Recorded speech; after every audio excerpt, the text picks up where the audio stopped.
अध्यात्म विज्ञान कोई धर्म या संप्रदाय नहीं है। ये स्पिरिचुअल साइंस है जो कुदरत के कानून पर आधारित है। ये विज्ञान पूरे ब्रह्मांड के सभी रहस्यों को उजागर करता है और जीवन के सभी पहलुओं को समझने के लिए एक नई दृष्टि देता है। इसी को आर्ट ऑफ विजन कहते हैं, दुनिया को देखने की एक नई दृष्टि, जो अध्यात्म विज्ञानी परम पूज्य स्वामी श्री कमलेशानंद जी के निर्देशन में सनातन सत्य का अनुसंधान कर हमारे जीवन को प्रकाशित करे। जय सच्चिदानंद। ભારતવર્ષની પરંપરામાં ક્યારે સાધન સંપત્તિ સંબંધો અને સત્તાનું મહત્વ હતું જ નહીં, અને માટે લોકો સમાધાન પૂર્વકનું શાંતિવાળું જીવન જીવવું એને જ જીવન માનતા હતા. ભૌતિકતા વાળું વધુ સંપત્તિ ભેગી કરવી, વધુ સંબંધો ડેવલપ કરવા, વધુ બુદ્ધિ ડેવલપ કરવી ભૌતિક વસ્તુમાં, એમાં એ લોકો પ્રગતિને માનતા નતા. એ બધા ઉપાધિના સાધન માનતા હતા. શું માનતા હતા? હા. માટે એક નાનો પ્રસંગ જે કદાચ આપણે બધાએ સાંભળ્યો પણ હશે. એક નાવિક નાવ ચલાવતો હતો. શું ચલાવતો હતો? એ નાવિકને નર્મદા નદી પાર કરવાની, આ પારથી પેલે પાર, એમાં અડધો કલાકનો સમય લાગે. એટલે બધા નાવિકમાં બધા સાયન્ટિસ્ટો બેઠા. કોણ બેઠા? ને બધા સાયન્ટિસ્ટો અલગ અલગ લોજી વાળા. કેવા લોજી? ખ્યાલ છે ને? બધા કે છે હું આ સાયન્ટિસ્ટ છું, તું આ જાણે છે? એ લોકો નથી જાણતો ભૈયા, હું તો નાવિક છું. એ લોકો છે હું આવો સાયન્ટિસ્ટ છું, હું આ જાણે છે? નાવિક કે છે હું નથી જાણતો. એ લોકો છે હું આ ફિલ્ડનો સાયન્ટિસ્ટ છું, તો કે એ નથી જાણતો. તો કે તારું જીવન નકામું ગયું. અને એમાં પછી પાણીનો પ્રવાહ વધી ગયો અને હોડી, એટલે પછી નાવિકે કીધું તમે ટેરિયોલોજી જાણો છો? એ તમારા હોય એવા નકામા ગયા. ખ્યાલ આવ્યો? કહેવાનો મતલબ એવો છે, જીવન જીવવા માટેની જરૂરિયાત. અત્યારે આપણા બધામાં જે જ્ઞાન નાની ઉંમરે પ્રાપ્ત થઈ જવું જોઈતું હતું, એ બધું મોટી ઉંમરે થાય છે. અને તેથી શબ્દોનો સંગ્રહ થાય છે. શું થાય છે? આ ઉંમરે તો અનુભવ કરવાનો હોય, શાંત રહેવાનું હોય, ઠરવાનું હોય, ચિંતન મનન કરવાનું હોય, અંદર એપ્લિકેશન કરવાનું હોય, અનુભૂતિનો આનંદ આવવો જોઈએ, મટીરિયલમાં આનંદ ના રહે, ઇન્ટરેસ્ટ પણ ના આવવો જોઈએ, ત્યાગ પણ નહીં અને ઇન્ટરેસ્ટ પણ નહીં, સંભાવે નિકાલ. એ દશા આવવી જોઈએ. કારણ કે નાની ઉંમરથી મેચ્યોરિટી હોય તો આ શક્ય બને. શબ્દો જ્ઞાનના સંગ્રહની જરૂર નથી. સિદ્ધાંત વાળું સીધું સાદું જ્ઞાન સમજવાની જરૂર છે. સિદ્ધાંત વાળું ને સિદ્ધાંત એવો હોવો જોઈએ, આ ભવની આવતા ભવની ભવો ભવ ના બદલાય, એટલે તમારી મેચ્યોરિટી વધતી જાય. આ તો આ તારે રામને માનો એની ક્રિયા, કૃષ્ણને માનો એની ક્રિયા, મહાવીરને માનો એની ક્રિયા. આ ચક્કર માંથી બહાર નીકળીએ. એમાં કોઈ જગ્યાએ સનાતન સત્ય આવે, બધું રિલેટિવ સત્ય આવે, સાંપ્રદાયિક સત્ય આવે, અને પ્રત્યેક અવતારે શું થાય? બદલાયા કરે. તમારી કોઈ પ્રગતિ નહીં. શું કીધું? જ્ઞાન એનું નામ કહેવાય કે એવું જાણો કે જે ભવો ભવ કામ લાગે, અને તમારી મેચ્યોરિટી ઓફ યોર જ્ઞાન એન્ડ દર્શન is equal two reason. Any maturity વધારા કરે. એ મેચ્યોરિટી કેરી ફોરવર્ડ થશે. નોલેજ ક્યારે કેરી ફોરવર્ડ ના થાય. નોલેજ ક્યારે કેરી ફોરવર્ડ ના થાય? ભૌતિક નોલેજ એ કેરી ના ઉપર ના થાય, ધાર્મિક જ્ઞાન એ કેરી ફોરવર્ડ ના થાય.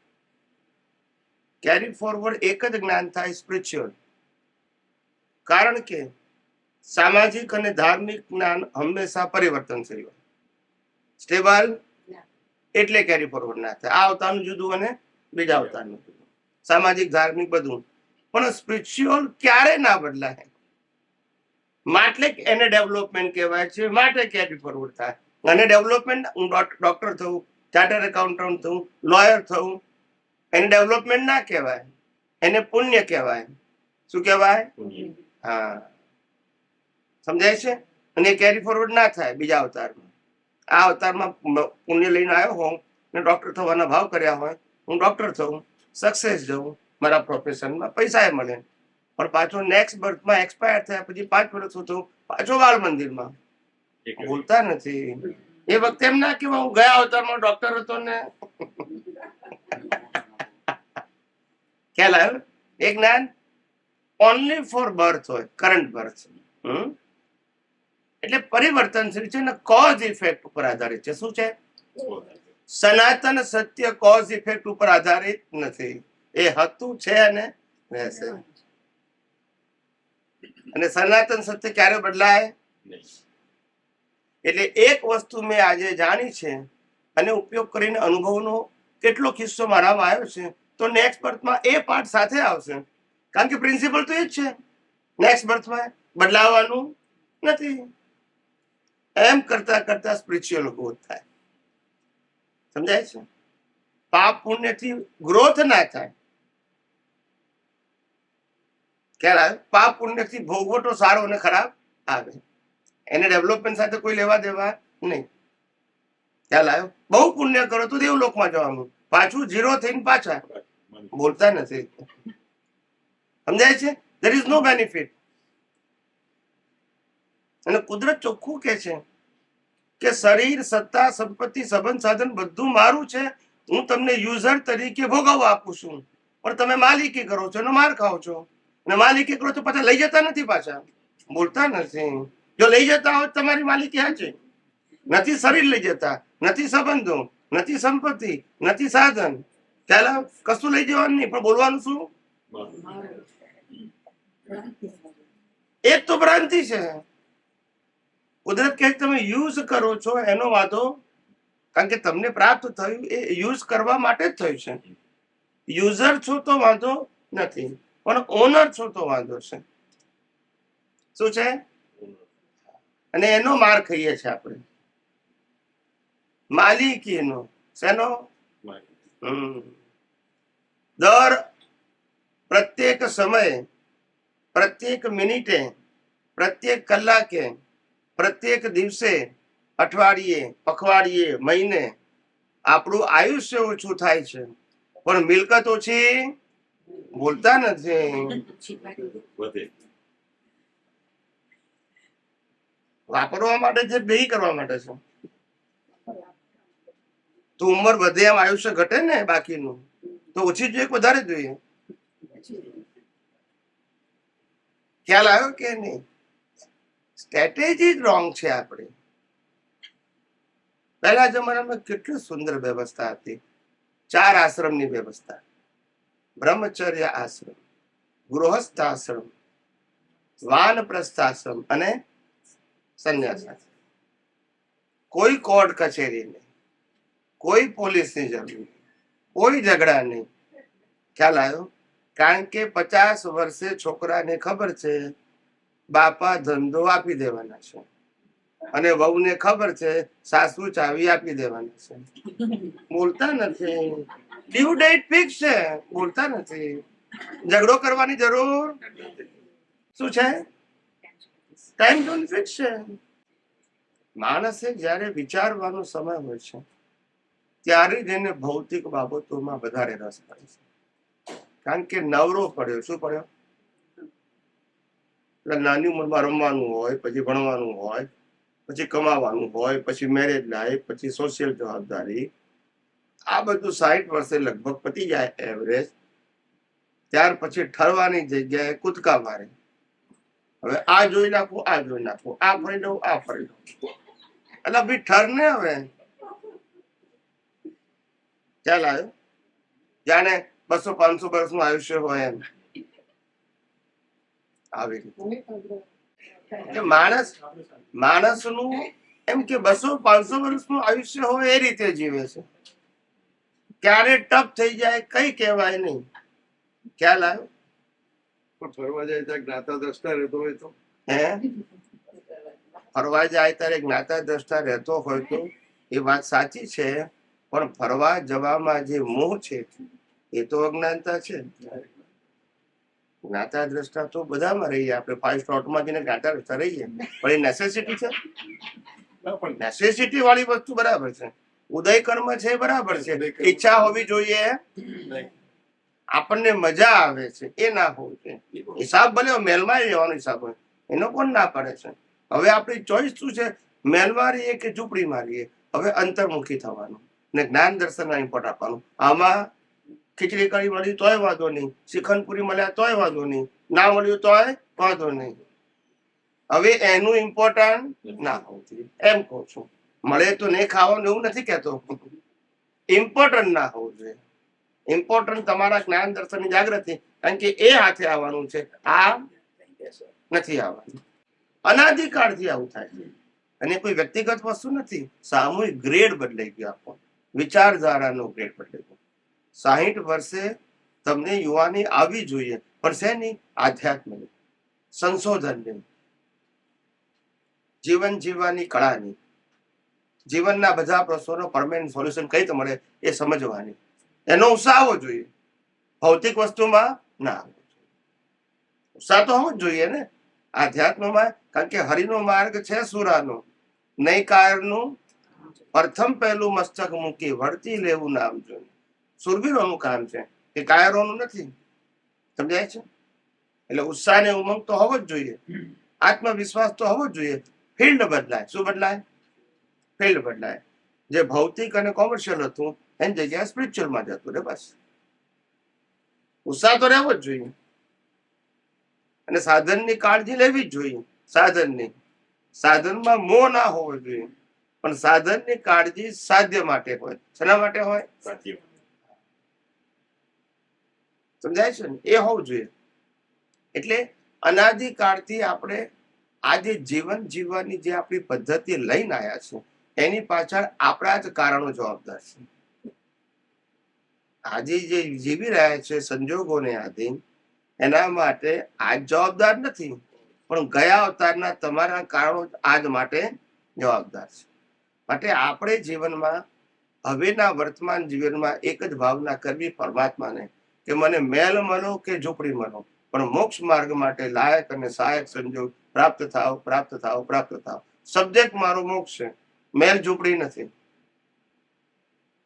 મેલમાં જો તોય મોક્ષ માર્ગ માટે લાયક અને સહાયક, ઝૂંપડીમાં હોવ તોય મોક્ષ માર્ગ માટે લાયક અને સહાયક. ખ્યાલ આવે? હવે ભૌતિક વસ્તુઓમાં ઇન્ટરેસ્ટ નથી, એવો એપ્રોચ અંદર હોવો જોઈએ. ત્યાગની જરૂર નથી, અન્ડરસ્ટેન્ડિંગની જરૂર છે. ત્યાગે સો આગે, ત્યાગની જરૂર નથી. ખ્યાલ આવ્યો ને? સમાધાનની જરૂર છે, કે મારે રિક્વાયરમેન્ટ છે, અને કુદરતનું કાનૂન તો સમજો. 50 ફૂટ ઊંડો ખાડો ખોદો, અને એ 50 ફૂટ ઊંડા ખાડામાં પણ જીવ છે, એને કુદરત હવા પાણી ખોરાક પૂરા પાડે છે, આયુષ્ય કર્મ છે ત્યાં સુધી. યસ કે નો? ને આપણને નહીં પૂરા પાડે. આપણું આયુષ્ય 100 વર્ષ તો નહીં પૂરા પાડે. ચાલો, પણ આપણને કુદરત ઉપર વિશ્વાસ નથી, બુદ્ધિ ઉપર વિશ્વાસ છે. અનેક વખત છેતરાયા પછી પણ, આટલો માર ખાધા પછી પણ બુદ્ધિ ઉપર વિશ્વાસ કરો, કુદરત ઉપર ના. પણ કે મારે વિચારવું પડે ને, અત્યારે વિચારી વિચારીને તો આ દશા થઈ છે આપણી. ખ્યાલ આવ્યો? આ કૂતરા બિલાડા કશું વિચારતા કેવું જોઈએ છે, એ ખાઈ ઊંઘી ગયા, એ હાથની ચિંતા જ નહીં, ભાવ ગમે એટલા વધે. ખ્યાલ આવ્યો? એને કોઈ ચિંતા નહીં. ખ્યાલ આવ્યો? એટલે કહેવાનો મતલબ છે કે કુદરત એનું કામ બહુ જ સિન્સિયરિટીથી કરે છે. કુદરત કોઈને કોઈ એક સમય માટે પણ અન્યાય કરતું નથી, અને કરી શકે પણ નહીં. એ તો લો ઓફ નેચર છે. એ કઈ રીતે ન્યાય કરી શકે? અને માટે આ જે કુદરતનો રોલ છે, અને એ કુદરતને, આ મન વચન કાયા રૂપી કુદરતના ભાગને, હવા પાણી ખોરાક રૂપી કુદરતના ભાગને, સત્તા સંપત્તિ સંબંધ અને સાધન રૂપી કુદરતના ભાગને મેનેજ કરવાનો છે. યસ કે નો? કયો ભાગ? કુદરતનો. કોનો છે? કે આપણું કશું છે? આપણું મેનેજમેન્ટ ચાલશે? કુદરતનો જ હિસ્સો છે ને કુદરતનું જ મેનેજમેન્ટ છે, અને કુદરત ચાહે ત્યાં સુધી જ જીવી શકશો. અને કુદરત સંજોગો આપે એ પ્રમાણે જ જીવવાનું. ખ્યાલ આવ્યો? એટલે કીધું કે મન વચન કાયા રહે તેની અવસ્થા ને આ બહારની દેખાતી સમગ્ર દુનિયા નો ક્રિએટર, ઓપરેટર, ડિસ્ટ્રોયર કુદરતી રચના. અને કુદરતી રચના છે ને જોવાનું શું છે આપણે? કુદરતી રચના. અને હું કુદરતી રચનાથી મુક્ત, ચેતન, અવિનાશી, અનંત શક્તિ વાળો એવો શુદ્ધ આત્મા છું. તો વાંધો કઈ જગ્યાએ છે? વાંધો કઈ જગ્યાએ છે? અઘરું કઈ જગ્યાએ છે? ડિઝાયર્સ, હે? આપણી ડિઝાયર્સ કે ડિમાન્ડ્સ એ વચ્ચે. આપણ ડિઝાયર, ડિમાન્ડ એ પાછી પ્રકૃતિની, અને પ્રકૃતિ માટે. ડિઝાયર પ્રકૃતિની, અને પ્રકૃતિ એ પણ પાછો આપણો હિસ્સો નહીં. ભળી જઈએ તો આપણો કહેવાય, છૂટા રહીએ તો આપણો હિસ્સો. અને ડિઝાયર હોય, અને ડિઝાયર પ્રમાણે પ્રાપ્ત થાય બી ખરું અને ના થાય, પણ એ આપણો વિષય નથી ને. આ દુનિયામાંથી કશું પ્રાપ્ત કરવું એ આત્માનો વિષય હોય શકે ખરો? અને જો હોય તો ભાઈ અનંત શક્તિ વાળો કાઢી નાખવાનું. બોલતા નથી. પ્રકૃતિનો જ વિષય છે. શેનો વિષય છે? અનુભૂતિ પરમાત્માની કરવી છે, તો પ્રકૃતિના વિષયમાં ઊંડા કેમ ઉતરવાનું? બોલો. અનુભૂતિ પરમાત્માની કરવી છે, ભલે પ્રકૃતિ સાથે છે, પણ ઊંડા કેમ ઉતરવાનું? એક ભાઈ કે ઉતરી જવાય છે. શું કે છે? ઉતરી જવા. મેં કોઈ એવી રીતે આત્મામાં ઊંડા ઉતરી જાવ બસ. સમજાય છે? ભલે પ્રકૃતિ, અત્યાર સુધી આત્મા હોવા છતાં પ્રકૃતિમાં ઊંડા ઉતર્યા, હવે પ્રકૃતિ હોવા છતાં આત્મામાં ઊંડા ઉતરો. જુઓ જ ખરા. હે? કારણ કે પ્રકૃતિમાં ઊંડા ઉતરવાથી મન વચન કાયા તેની અવસ્થા બદલી શકાતી નથી. એ દાદા ભગવાન કે છે દળેલું દળે છે. શું કરે છે? જે તું દળીને આવ્યો છું કોઝ, એની ઇફેક્ટ તો કુદરત આજમાં તો ફેરથી કે છે હું દળું છું, કે છે હું વિચારું છું, મારી બુદ્ધિથી વિચારું છું, મારા અહંકારથી નિર્ણય લઉં છું, હું બોલ્યો, મેં કર્યું એટલે થયું. સમજાય છે? કેટલું અજ્ઞાન સાહેબ. પ્રકૃતિનું એક ગુણ મારામાં હોય તો પ્રકૃતિના બધા ગુણોનું ઓપરેશન કોણ કરે છે? કુદરત કરે છે. કારણ કે પ્રકૃતિ કુદરતની જ છે. છેલ્લે બળીને રહેવાની પણ કોની પાસે? વિચાર તું, કઈ કઈ જગ્યા, કઈ અવસ્થામાં આપણાપણું છે, મારાપણું છે, માલિકીપણું છે, કર્તાપણું છે. એક ભાઈ કે આટલી બધી ક્રિયા કરીએ છે અને કરતા નથી, એવું કેમ કહો છો? મેં કહું મશીન બહુ કરે તમારા કરતા વધારે. બોલતા નથી. આ મશીન જ છે. ખ્યાલ આવ્યો? આ મશીન હવા પાણી ખોરાક થી ચાલે છે, પેલું મશીન ઇલેક્ટ્રિક થી ચાલે છે.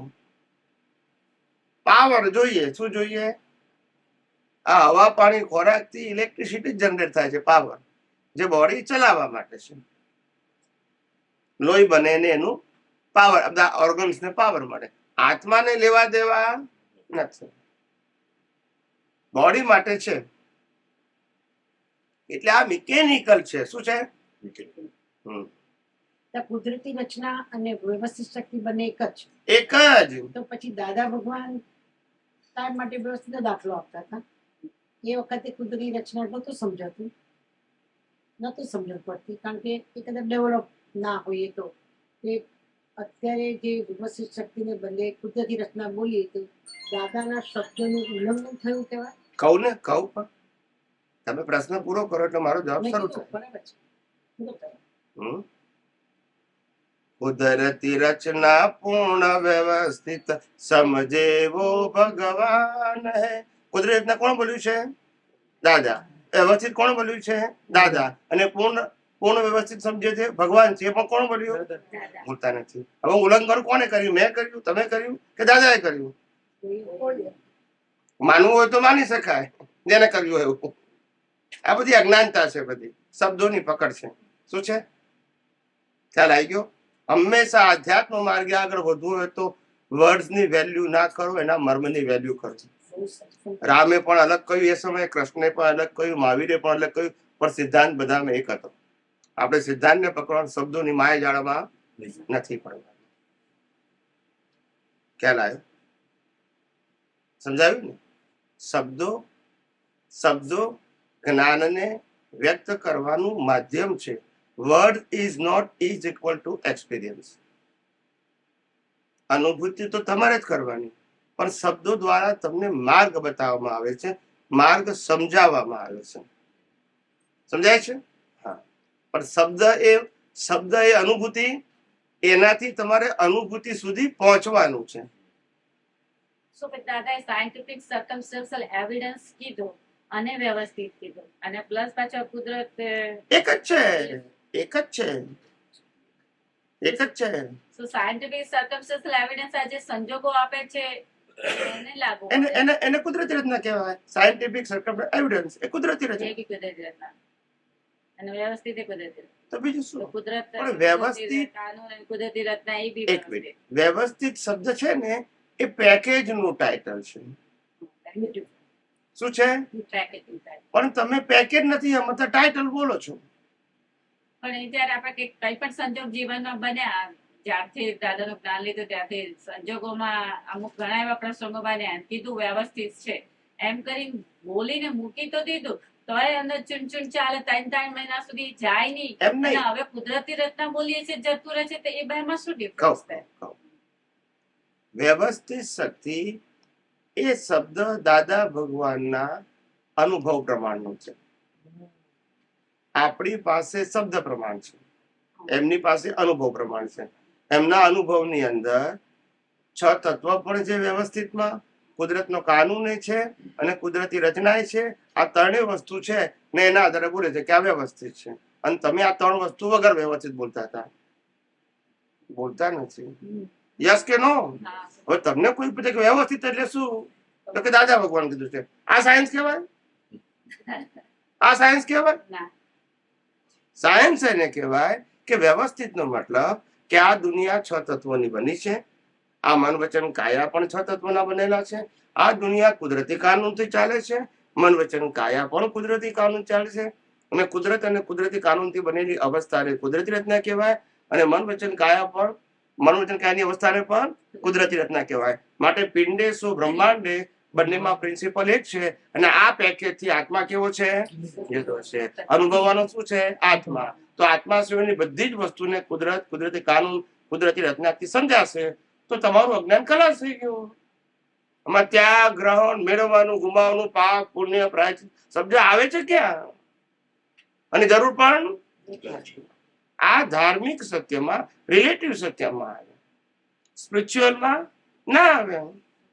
આપણે જે કુદરતી કાનૂન કહીએ છીએ એ દરેક કાનૂન આપણે સમજવા પડશે કે ખાલી એવું સમજાશે? સમજાશે. અત્યારે ભલે શબ્દથી સમજાય, પછી ખુલ્લા થશે. અમને ખુલ્લા થયા છે, નોલેજ નથી અમારું.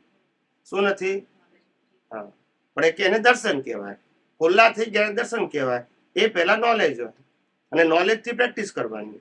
ખુલ્લું થઈ જાય પછી પ્રેક્ટિસ જરૂર, પછી સહજ હોય, એ વિઝન થઈ જાય. શું થઈ જાય? હા. જેમ કેવળ જ્ઞાનીને લડે ને તો પણ કેવળ જ્ઞાન જ રહે એને, કારણ કે ઇનબિલ્ટ થઈ ગયું, હવે એનું વિઝન થઈ ગયું, નોલેજ નથી. સમજાય છે? શું કરે છે ઇમ્પોર્ટન્ટ નથી, વિઝનમાં ફિટ થઈ ગયું ઇમ્પોર્ટન્ટ છે. પછી પ્રકૃતિ ગમે તે કરે, વિઝનમાં ફિટ થવું જોઈએ. ફિટ થઈ જવું છે. ફિટ થાય ત્યાં સુધી પ્રોસેસ છે, ફિટ થઈ ગયા પછી પ્રોસેસ, પછી સહજ છે. કેવું છે? સહજ. જેમ વ્યવહારની અંદર અનાદિકાળનો અભ્યાસ કેવો સરસ છે કે એક વખત 7 ફેરા ફરીને લગ્ન કર્યા પછી પતિ પત્ની યાદ રાખવું જ પડે નહીં.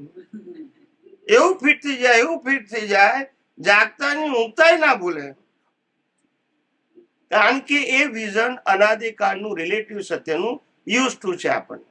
એટલે એમાં ફિટ કરતા વાર લાગતી, પણ આ સનાતન સત્યનું ફિટ થયેલું નથી. આ ટ્રેક ઉપર આપણે ગયા નથી, માટે આપણને વાર લાગે છે. પણ એકવાર આની જેમ આ પણ ફિટ થશે પછી સહજ છે. કેમ? જ્ઞાનીઓ કીધું મોક્ષ માર્ગ સરળ છે, સહજ છે અને સુગમ છે. ફક્ત એનો દાતા દુર્લભ છે. દાતા એટલે માર્ગ બતાવનારો. એ કેમ દુર્લભ કીધું? કારણ કે માર્ગ બતાવનારો અનુભવી હોવો જોઈએ, ચોપડી વાળો ના હોવો જોઈએ. ચોપડી વાળો પોતે જ માર્ગ ના સમજ્યું હોય તો તમને ક્યાંથી સમજાવે? ચોપડી ટીચર જેવું કામ કરે. ટીચર સાયન્ટિસ્ટ ના કહેવાય, ભલે સાયન્સ સમજાવે તો બોલતા નથી. સાયન્ટિસ્ટ સાયન્સ સમજાવે તો સાયન્ટિસ્ટ કહેવાય? સાયન્ટિસ્ટ જુદું લેવલ છે અને સાયન્સ નો ટીચર જુદું લેવલ છે. બંને વાત તો સાયન્સ ની કરે છે. ઓથેન્ટિક કોને કહેવાય? સાયન્ટિસ્ટ ને. પેલો ટીચર સમજાવે છે કે બુક્સ નોલેજ. શું કહેવાય? Books knowledge. એને પ્રાઇમરી કહેવાય. ને સાયન્ટિસ્ટ જયારે અનુભવથી એક વાક્ય બોલે તોય તમને અસર કરે, કારણ કે પાવર છે ને. પેલામાં પાવર નથી, ઇન્ફોર્મેશન છે, નોલેજ છે, પાવર નથી. આજે ગાંધીજી અહિંસાથી આઝાદીની વાત કરી હોય અને એમને અડધો કલાકનું લેક્ચર આપ્યું હોય, એની અસર લોકો ઉપર થાય. એ જ લેક્ચરના શબ્દ કોઈ સામાન્ય વ્યક્તિ બોલે તો થાય? કેમ? શબ્દ તો છે. Now you understand? The person they realize that is a power. ખ્યાલ આવ્યો ને? અનુભવને પાવર કહેવાય છે. શબ્દ તો અનુભવી પુરુષને સરી પડે, પેલાને ગોઠવવા પડે. બોલતા નથી, એને ગોઠવવા પડે, યાદ કરવા પડે. કોઈ પૂછે તો કે ઉભા રહો ભાઈ, મને સમજી લેવા દો પેલા, ક્યાં તો ભાઈ નેક્સ્ટ ટાઈમ આવજો, ક્યાં તો કે હજુ આવું સમજ્યો નથી. ત્યારે ખ્યાલ આવે ને? સાયન્ટિસ્ટ આવું ના બોલે. એનું બધું એટ એ ટાઈમ વિઝનમાં હોય, પ્રેઝન્ટ. એને મેમરી ના હોય. ટીચર ને મેમરી હોય. શું છે? સાયન્ટિસ્ટ ને મેમરી ના હોય, વિઝન હોય. અને વિઝન માંથી શબ્દો સરી પડે. શું થાય? આમ ચીપી ચીપી ચીપી ના બોલે, સરી પડે. શું છે? ભલે વ્યવહારથી બોલે કે હું બોલું છું, પણ એ સરી પડે. તમે પૂછો દાખલો તો સરી પડે. એમ ના કીધું હવે દાખલો શું આપવું, એવું ના કરે. એને ગોતવાનો ના હોય. Everything is present. એને અનુસાર કહેવાય. અનુસાર તો સમજણમાં જાય. સાર અને અનુસાર. સાર એટલે સાદી ભાષા કહેવાય, અનુસાર એટલે ડીપ ગયો કહેવાય, મર્મ કહેવાય.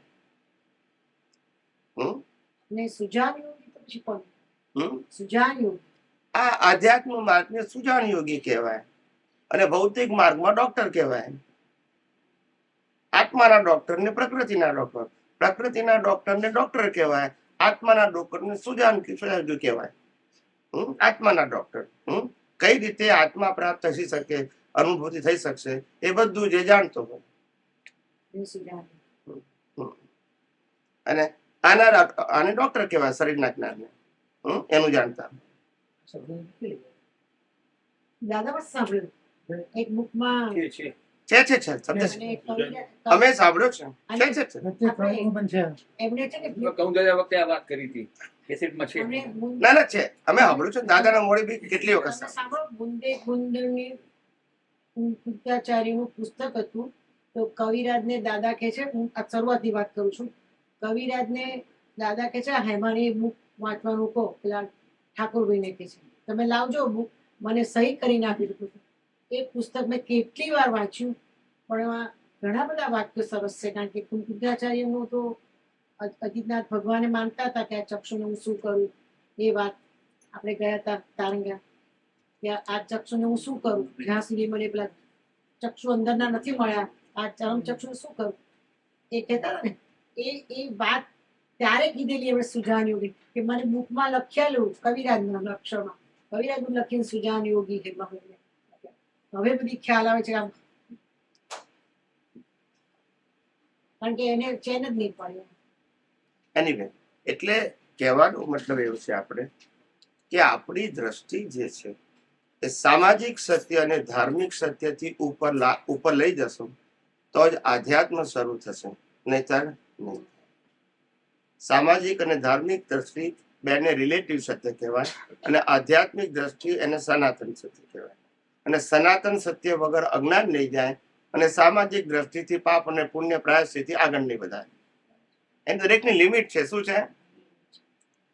12મા ધોરણ સુધી ભણેલા એની લિમિટ છે, ગ્રેજ્યુએટ થયાની લિમિટ છે, માસ્ટર ડિગ્રીની લિમિટ છે, અને પીએચડી ની. ત્યાં લઈ ગયો 12th ભણેલા હોય અને કે પીએચડી કહેવાય, ફોટો ના કહેવાય, પણ પીએચડી આઈસીએસ થયેલા શું એ બધા માસ્ટર ની ઉપર આવે. એનીવે, એટલે કહેવાનો મતલબ આવો છે, હંમેશા કોઈ દિવસ મુક્તિનો માર્ગ અઘરો હતો જ નહીં. ખ્યાલ આવ્યો? પણ એને અનુભવનારો ના હોય તો પછી એ માર્ગ અઘરો જ હોય. માર્ગ એટલે માર્ગ તો હોય જ નહીં, પણ માર્ગ કહેવામાં આવે, હોય નહીં. અઘરો હોય તો પછી માર્ગ કહેવાય જ નહીં મુક્તિનો. ખ્યાલ આવી ગયો? એવું અત્યારે બધા દુનિયાના ધર્મો વાળા મોક્ષની વાત કરતા થઈ જાય. શું મોક્ષનો માર્ગ છે? તો પછી કહેવામાં શું વાંધો છે? મોક્ષનો માર્ગ તો સરળ, સહજ, સુગમ હોય, ફોર્મેટ થી ઉપર હોય. હિન્દુસ્તાનમાં કોઈએ નથી કીધું કે દુનિયાના તમામ ધર્મો ફોર્મેટ છે. કીધું છે કોઈએ? સાચું છે ને? હવે આ શબ્દ ક્યાંથી નીકળ્યો? જે વ્યક્તિનું વિઝન ફોર્મેટ થી બિયોન્ડ ગયું હોય એ જ કહી શકે ને, કે ફોર્મેટમાં હોય કહી શકે. બિયોન્ડ હોય.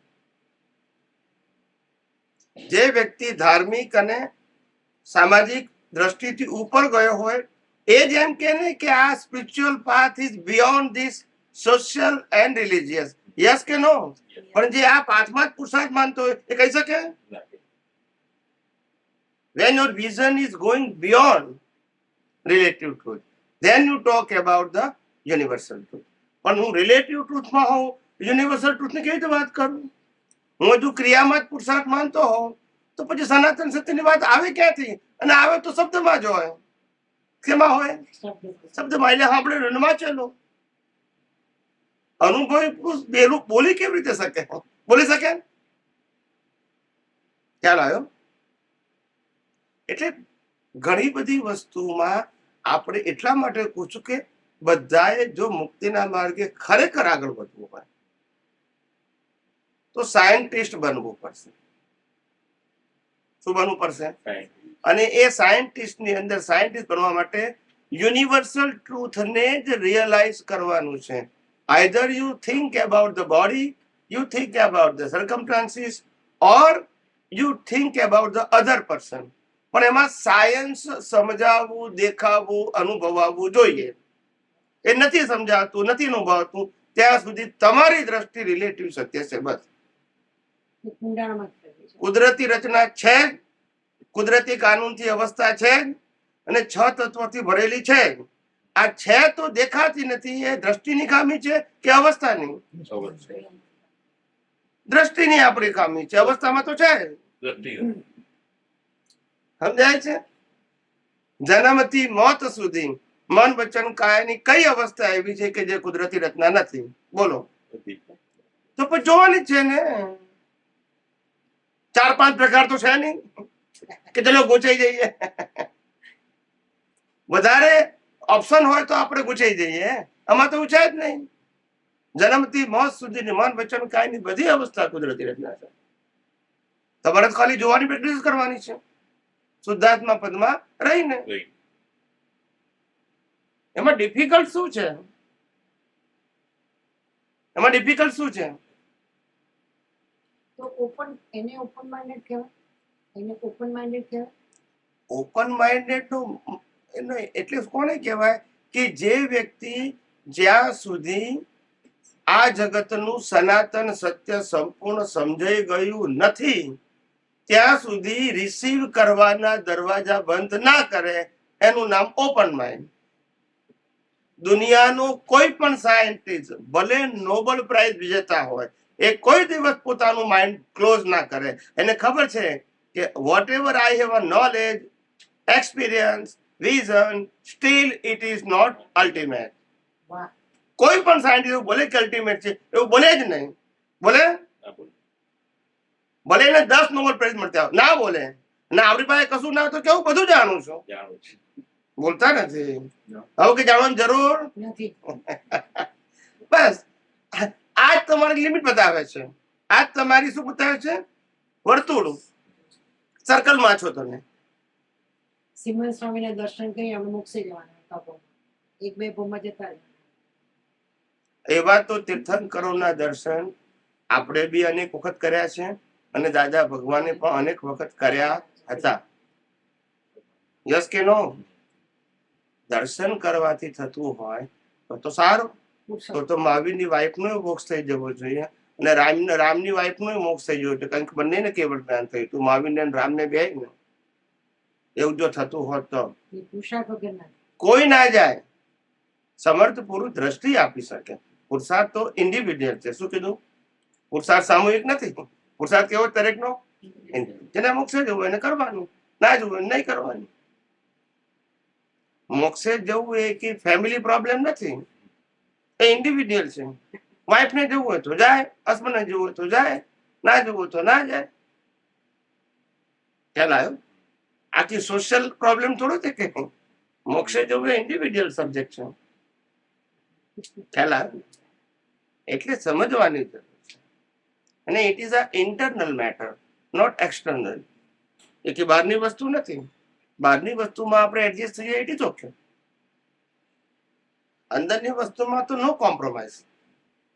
આપણને જે રાઈટ ટ્રેક મળે આગળ વધ્યા જ કરવાનું અને જ્યાં ખૂટતી કડી હોય પાછી મેળવાનું, પાછું આગળ વધવાનું, પાછી ખૂટતી કડી મેળવી લેવાનું, પાછું આગળ વધવાનું. બસ પુરુષાર્થ તો ઇન્ડિવિડ્યુઅલ જ હોય. કેવો હોય? ઇન્ડિવિડ્યુઅલ. અને પોતે સમજી શકે તે ભાષામાં હોવો જોઈએ. કેવો હોવો જોઈએ? ના સમજી શકે ને પછી ઘૂંટ ઘૂંટ કરીએ ઘાંચીના બને જેમ. હા જે ડાવડા કરે તો હતા ત્યાંના તો પછી શું પ્રગતિ કરી? ખ્યાલ આવ્યો? આ તો એક માજી હતા 75 વર્ષ. હું નાનો હતો 10-12 વર્ષ. અમારે ત્યાં ઓલ્ડ સિટી અમદાવાદમાં રહેતો હતો. તો માજી રોજ એના હસબન્ડ તો નાની ઉંમરે એક્સપાયર થઈ ગયા હતા 50 વર્ષ અને માજી 75 વર્ષ. તે રોજ નાની થેલી લઈને જાય અને કથા સાંભળવા જાય. શું સાંભળવા જાય? પણ કથા એક જ સાંભળવાની, રામની, બીજા કોઈ નહીં. કૃષ્ણ નહીં, મહાવીરની, શિવ, સ્વામિનારાયણ કોઈની નહીં, એક જ કથા. ગમે ત્યાં હોય રામની જ કથા સાંભળવાની બસ. તે હું નાનો હતો તો માજી કથામાં જતા હતા સવારે ચા પાણી નાસ્તો કરીને, પછી સાંજે આવે. જમવાનું આરામ બધું ત્યાં જ હોય. સાંજે આરતી પતે પછી પ્રસાદ લઈને પછી આવવાનું. તે મેં કીધું માજી તમે ક્યાં જાઓ છો? તો કે હું કથામાં જાઉં છું. તો કોની કથા? તો કે રામ સિવાય કોઈની સાંભળતી જ નથી. મેં કહું કારણ શું કીધું? તો એ જ તો રહસ્ય છે. ના સમજાયું. એ જ તો રહસ્ય છે. તો મેં કહું પણ રહસ્ય કહો તો ખરા. અરે કે રામની કથા હું 10 વર્ષની હતી ને ત્યારથી સાંભળું છું. આજે 75 થયા તોય સાંભળું છું. હવે માનો કે અહીંથી હું નાહી ધોઈને ચા નાસ્તો કરીને કથામાં જઉં અને કથામાં સુઈ જવું અને ઘેર પાછી આવું, કોઈ પણ પૂછે તો કડકડાટ કહી શકું. બોલતા નથી. સાંભળવું જરૂરી નથી, બેહવું જરૂરી છે. બોલતા નથી. ના સમજાય કારણ કે કથા તો બોલતા નથી.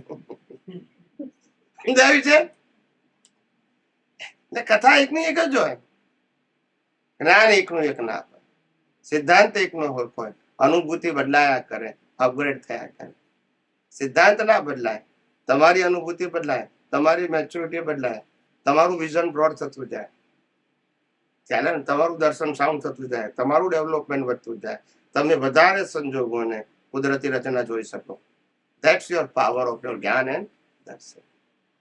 ગમે તેવો મોહનો સંજોગ હોય, ગમે તેવો રાગનો હોય, ગમે તેવો દ્વેષનો હોય, ગમે તેવો પ્રોફિટ અને લોસનો હોય, ગમે તેવો દૈહિક સંજોગ હોય, પણ કુદરતી રચના જોઈને સેપરેટ જોતા આવડે, that's your power of gyan and darshan. Materialist power is not your power. જ્ઞાન દર્શન એ તમારો પાવર છે, અને એ પાવર કેરી ફોરવર્ડ થાય. શું થાય? આ બધું કેરી ફોરવર્ડ એ પાવરમાં સ્ટ્રોંગ થવાનું છે. સંજોગો રોજ બદલાય, ખ્યાલ આવી ગયો? એ જ્ઞાનનો તમારો ઉપયોગ કરવાનો. કોઈ માન આપે તોય કુદરતી રચના, અપમાન આપે તોય કુદરતના, તમે કોઈનું અપમાન કરો તોય કુદરતના, તમે કોઈને માન આપો તો પણ કુદરતી રચના. પ્રિન્સિપલ એક જ. સમજાય છે? મન, વચન, કાયા તમારા કે દુનિયાની કોઈ પણ વ્યક્તિ ના હોય, એક જ પ્રિન્સિપલ કુદરતી. આ જો સમજાય તો કામ થશે. આ તો મારા માટે નિયમ, બીજા માટે જુદું એવું હોય, એને પ્રિન્સિપલ કહેવાય? કેટલા અવતારથી ભૂલો કરીએ છીએ આપણે.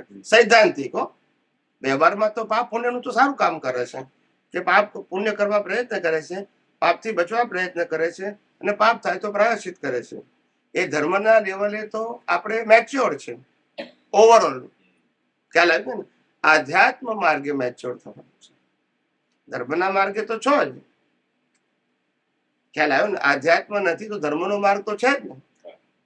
એ ક્યાં કોઈ ના પાડે છે? ખ્યાલ આવ્યો?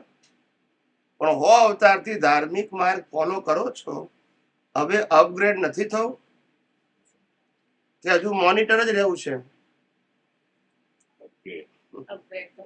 ભાઈ આ લેવલ પતી ગયું મારું, હવે આગળનું કંઈક વિચારવું. કારણ કે આ લેવલ છે ખોટું નથી, પણ અલ્ટિમેટ પણ નથી. એ તમને સમજાવવું જોઈએ કે આનું હોય ક્યાં સુધી. પુણ્ય કરવાનું, પાપ નહીં કરવાનું, પાપ આનું વાત કર્યા કરવાનું. શું આ આત્માની પ્રાપ્તિનો માર્ગ છે?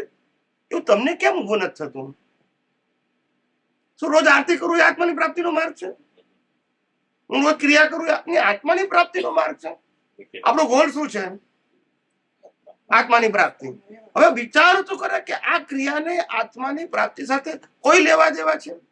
કોઈ પણ પ્રકારની ક્રિયા નહીં. હું એમ પૂછું એક્સેપ્ટ નહીં કરો, વિચારો. પહેલા 3 દિવસ સુધી વિચારો કે મન, વચન, કાયની કોઈ પણ ક્રિયાને આત્મા સાથે લેવા દેવા હોઈ શકે ખરી? એવું તમારી બુદ્ધિથી, તમારા મનથી, તમારા અહંકારથી 3 દિવસ વિચારી જુઓ. પહેલા એક વાર પેલા ક્લિયર કરી નાખો. શું કરી નાખો? વારે ઘડી ઊભું ના થવું જોઈએ પછી કે આ ક્રિયા કેમ છે, આ ક્રિયા કેમ છે. ના હોવું જોઈએ.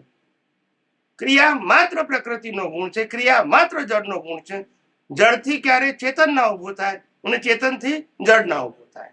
આ જળ અને ચેતનના હાજરીથી જે વિશેષ ભાવ ઉત્પન્ન થયો એનાથી કર્મ બંધાય છે. નથી જળથી બંધાતા, નથી ચેતનથી બંધાતા. છેલ્લા અવતારમાં જળ ને ચેતન બે હોય છે, તોય કર્મ બંધાતા કારણ કે વચ્ચે વાળો નથી ને. અને વચ્ચે વાળો એ દ્રષ્ટિનો વિષય છે, ક્રિયાનો વિષય, અને એ ત્યાં સુધી છે જ્યાં સુધી અજ્ઞાન છે. અને અજ્ઞાન નથી તો વચ્ચે વાળો બસ એ જ મુક્તિનો માર્ગ. ભલે ને શરીર હોય, ભલે ને કર્મ ફળ હોય, વાંધો શું છે? ખ્યાલ આવ્યો? પ્રકૃતિમાં હજારો નબળાઈઓ. શું કીધું? પણ તમે પ્રકૃતિથી મુક્ત રહો છો તો એ તમારો વિષય નથી. ખ્યાલ આવ્યો? આ તો રામે યુદ્ધ કર્યું, પછી કરેક્શન કર્યું કે હવે મારે યુદ્ધ કરવું નથી, હિંસા કરવી નથી, એવો પ્રસાદ કર્યો છે ને. પ્રકૃતિનો એક પણ ગુણ મારામાં નથી, પછી સબ્જેક્ટ કેમ બનાવો છો? બોલતા નથી. હું એમ કહું છું કે પ્રકૃતિનો એક પણ ગુણ મારો નથી, અને મારો એક ગુણ પ્રકૃતિમાં નથી, તો હું પ્રકૃતિના ગુણને સબ્જેક્ટ શું કામ બનાવું છું વારંવાર? દેખાય છે, આત્મા દેખાતો નથી. હે? આત્મા દેખાતો નથી. અને દેખાય છે પ્રકૃતિ. અને જે દેખાય છે એ આત્માને કારણે દેખાય છે. મળદું દેખી ના શકે. બોલતા નથી. એ બરાબર છે, પણ દેખાતું નથી. આ કે છે ચશ્મા દેખે છે. મૂકું ચશ્મા ની આંખ દેખે છે. ચશ્મા તો માધ્યમ છે. ચશ્મા દેખતા બાજુ મૂકી દો, ખબર પડે દેખાય કે નથી દેખાય. આ તો માધ્યમ ને જ માને છે જ્ઞાન. ખ્યાલ આવ્યો? એમ નહીં. એટલે મારો કહેવાનો મતલબ આ ઇન્દ્રિયો શરીર બધું માધ્યમ છે. એની પાસે મેં ગઈકાલે કીધેલું કે શરીરમાં જ્ઞાન નામનો ગુણ છે જ નહીં, અજ્ઞાન નામનો ગુણ પણ નથી અને વિજ્ઞાન નામનો ગુણ પણ નથી. માત્ર જળ છે, મિકેનિકલ છે. મહાવીરનું શરીર પણ મિકેનિકલ છે. જ્ઞાન ગુણ શરીરમાં હોય જ નહીં, અને હોય તો બળાય નહીં. બોલતા નથી. બાળે છે માટે જ્ઞાન ગુણ છે જ નહીં ને. જ્ઞાન ગુણ સબ્જેક્ટ આખો પ્રકૃતિથી કેવો છે? આ સમજવાનું છે. અને એ જ્ઞાન ગુણ જે છે પ્રકૃતિ જુદો, ત્યાં આપણું વિઝન છે, ત્યાં જ આપણું કરેક્શન છે. જ્ઞાન દર્શન મન વચન કાય આપણું વિઝન ના હોવું જોઈએ અને કરેક્શન પણ ના હોવું. આત્મા વિજ્ઞાન ઘન સ્વરૂપ છે એ આત્માને લાગે. અને પછી ચાલી એમ પણ છે કે હું સ્વ પર પ્રકાશક છું. એવો સ્વ શુદ્ધ પર પ્રકાશ અને આ વિજ્ઞાન ઘન સ્વરૂપ, એ બેમાં શું છે? પેલો પ્રકાશ છે, પ્રકાશ સ્વને પણ જાણે છે અને પરને પણ જાણે છે, એવી મારી સ્વ અન્ડરસ્ટેન્ડિંગ. પર પ્રકાશ એટલે પોતે તો પ્રકાશિત છે જ, અને બ્રહ્માંડને પ્રકાશવાની એની ક્ષમતા છે. જો આવરણ ના હોય તો એની ક્ષમતામાં પ્લસ માઇનસ નથી. તમે આવરણ રાખ્યા તો શું કરે? યસ કે નો? યસ. પ્રશ્ન એ નથી કે 1000 વોલ્ટનો બલ્બ આખા રૂમમાં પ્રકાશ નથી ફેલાવતો. એની તો ક્ષમતા છે જ, પણ તમે માટલું ઢાંકી દીધું તો એમાં બલ્બમાં શું ફેર પડ્યો? પ્રકાશ ના ફેલાયો, પણ બલ્બ અને બલ્બનો પાવર તો એનો એ જ. પછી એક કાણું પાડતો એટલે એટલો પ્રકાશ નીકળ્યો, પણ બલ્બમાં શું ફેર પડ્યો? એક કાણું પાડ્યું તો એમાં ફેર પડ્યો? એનો પ્રકાશ ઘટી ગયો?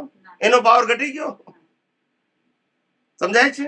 એમ આત્માની શક્તિમાં આવરણને કારણે ફેલાતો નથી પ્રકાશ, પણ મૂળ આત્માના પ્રકાશ અને પ્રકાશની ક્ષમતામાં કોઈ ફેરફાર થતો નથી. સમજાય છે? અને એ જે સ્વ પર પ્રકાશક છે એ આત્માનો સ્વભાવ છે.